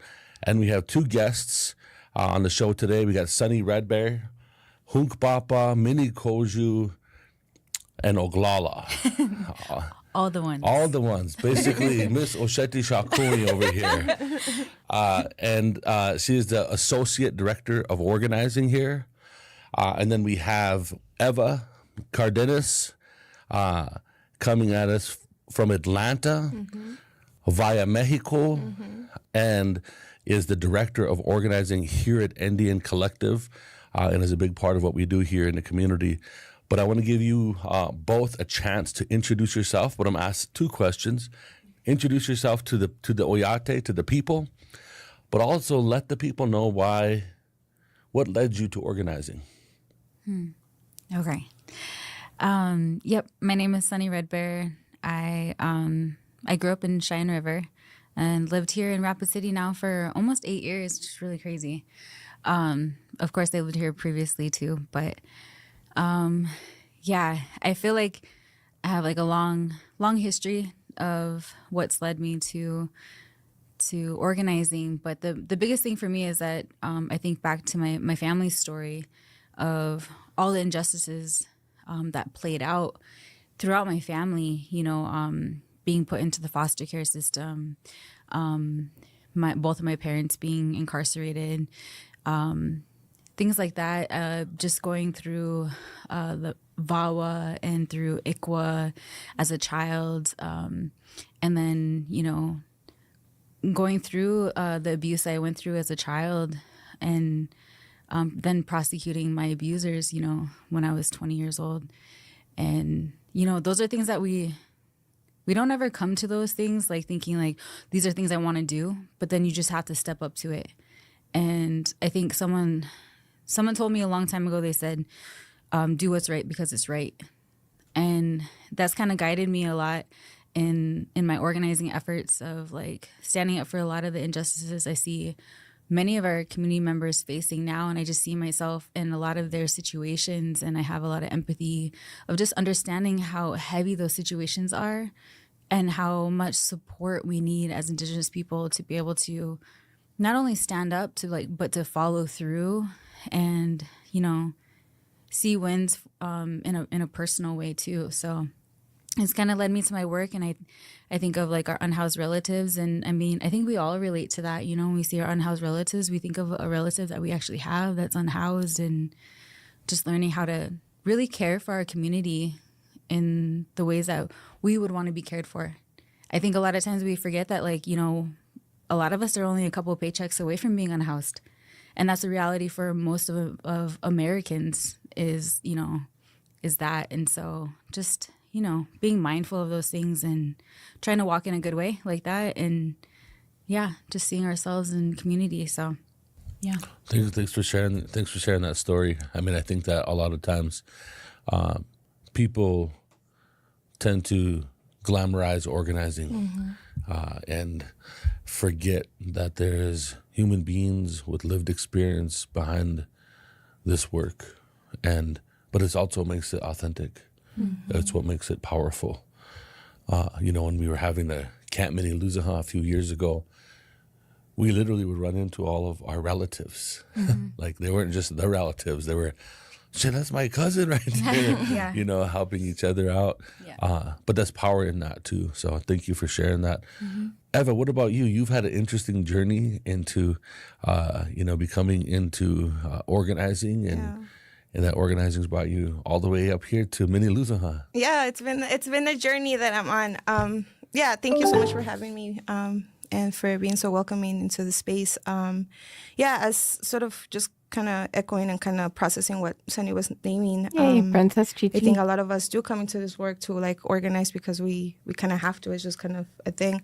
I was born in Mexico, or what we know as the Gran Tenochtitlan, and I lived there for about 10 years until like many of our relatives had to migrate as the border started to get militarized in the 2000 era, 1999, and so a lot of the mass or like the head of the households would, it became harder for people to migrate across the border. And so we started to see a high increase of families actually migrating. And so I was in sort of that wave when I was 10. And I ended up in Atlanta because at the time there was a massive wave of construction work that was happening in development. And so that's where our community started to migrate. And I lived in Atlanta for close to 26 years, and then was very privileged to have the opportunity to, meet amazing educational, popular trainers and organizers from different walks of life, and got involved with like organizing our immigrant rights. I think one of the things that I share oftentimes is, you know, as someone who learns the language of the systems that we're trying to like duplicate and is able to kind of move in this different world, or kind of asked or voluntold, if you will, by our elders to be that supportive role, to like help people walk through the process, help people understand how the playing field is, and like, you know, what the moves are. And so that's kind of how I became involved in organizing. First, it was just through like interpreting and being like, this person hasn't gotten paid, like what's going on, or this person got injured. And a lot of it was around status and like the idea of who's legal and who isn't, and like who gets the rights to, you know, have rights and who has the right to defend those rights. And so there's like a lot of like working that I had to do in that way. I feel like working class people are the best organizers because they can speak to like the real current conditions and are able to know what those solutions are, moving away from sort of like the smoke and mirrors of the politics that we see a lot happening here. So that's kind of how I got involved in organizing. And then as I, you know, became older and got a little bit more of opportunities, I was able to organize with the Georgia Latino Alliance for Human Rights, which is an organization that's been in Georgia for about 30 years. And a lot of their work is grassroots organizing and like building different comité populares, or popular committees, across the deep south of Georgia. And so like recognizing that the city, you know, oftentimes our community migrates to the city because of the opportunities of employment and economy, but it's also where they're more vulnerable for attacks from the police and from other different systems, and potentially have less protections and resources to support. And so one of the work that Gloria was doing a lot was just around like, how do we create these like pockets of resistance across the deep south? How are we like talking to people about what's happening at a national level, and how do we break it down for people to understand how it impacts at the local level?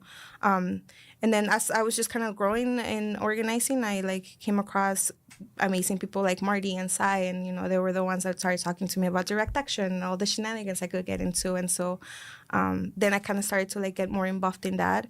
I will say though, as a child of immigrant parents, or as someone that considers themselves to have an immigrant experience, I feel like there has been a lot of displacement in sort of like my history and understanding of like where my people come from. And so I felt at a very young age that like I wanted to learn more about it, and like knowing that the mainstream media, like those spaces don't really have adequate information, or they're speaking from their lens. And so it's very different.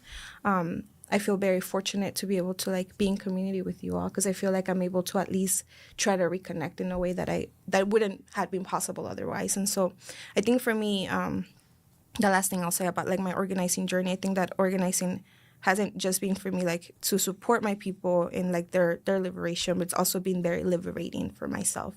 I feel like the work that we do, it's both like what's his name, Jill Scott, who says the revolution will not be televised. I think that there's often people just grab that and it's like that's the punchline, but I think that there's something deeper that he goes into that aspect, which is the, you know, revolution is as much as internal as it is external, and like the importance for us to be able to decolonize, to like move from those like systems that we've been raised and kind of like brainwashed to a certain degree, or indoctrinated into a certain My mom degree just made fajitas, so it's not a bad time. We need to be able to like unengage from those things, to be able to then have a clear vision of how we're supporting people and where we sometimes get caught up on, you know. So I think I love organizing. I think our people have the solutions to the issues. I think, you know, there's a reason why we continue to see repression in all kinds of angles. I think there's a unspoken unspoken power that the opposition refuses to acknowledge, but also does acknowledge it by the way it treats us and continues to kind of like block the ways that we're trying to move. And so I'm excited to see, to continue to see the development of our people, for sure. Yeah, I appreciate that. I mean, as an organizer, I love to hear the origins of people's organizing stories and how they have developed their analysis and how because it directly informs the work that we do now, you know. We're going to jump into talking specifically about what's going on here in Rapid City.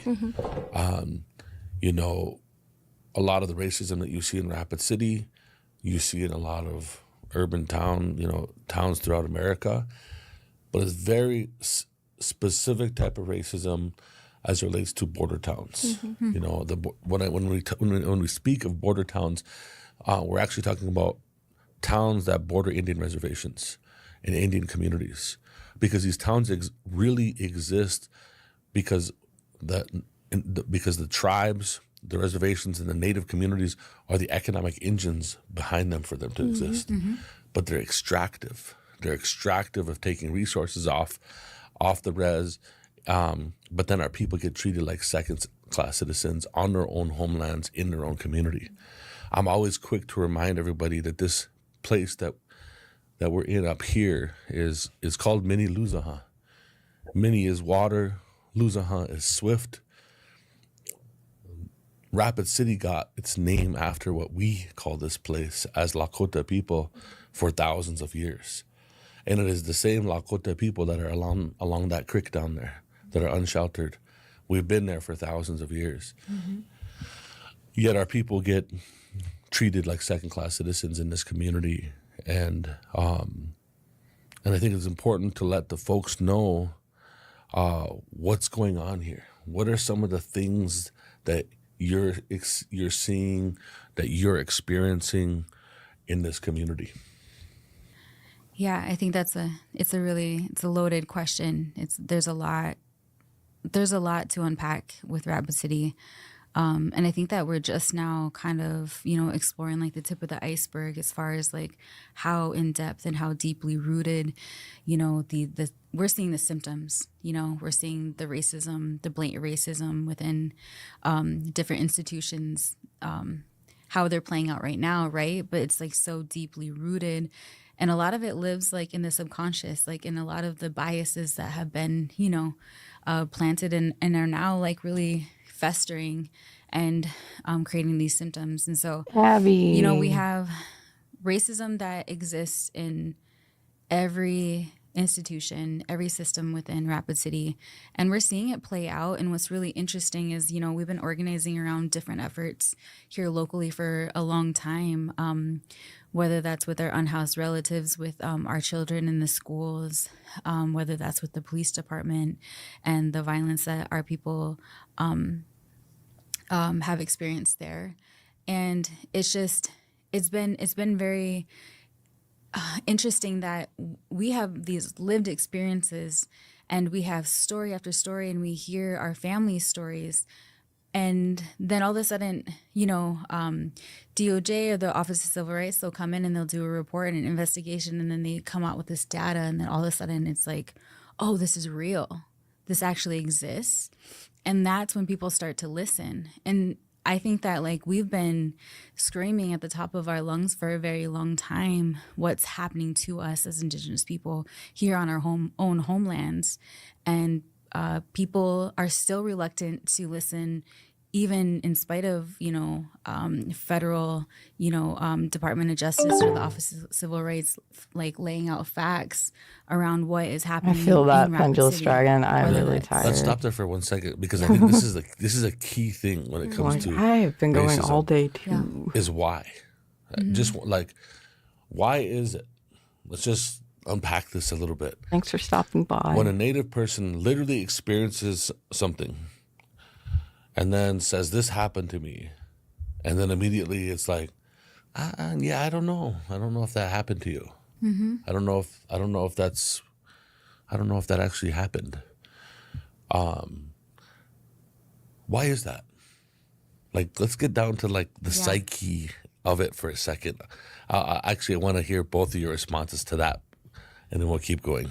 That's a hard question. That's really hard. I think that, obviously we've all experienced that. It's like the belittling, the minimizing, and a lot of it is just because they don't want to face the reality.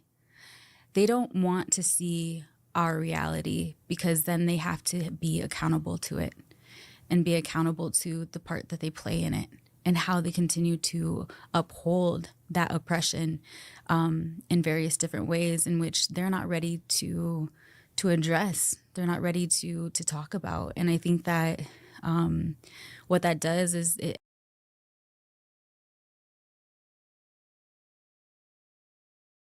So I appreciate you linking people over from Shakespeare, but like I think I gotta take a break real quick.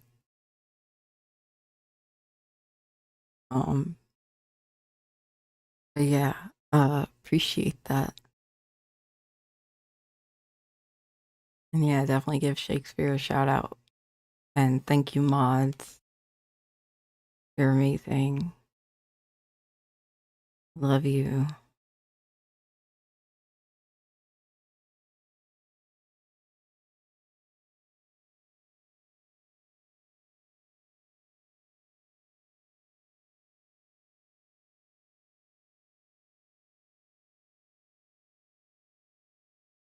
Yeah, they're fantastic.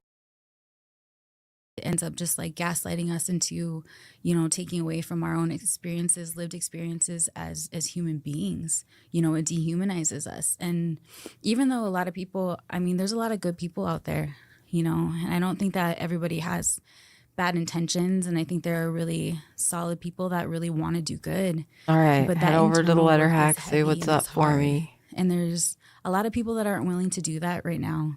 And so I hope that, we can get to that place where we can start actually I seeing will eye see to you eye guys, and having real conversations tomorrow. where like people are looking at us like we are equals, that we have the intelligence, that we have the processes, that, that we mirror each other. And so, but that's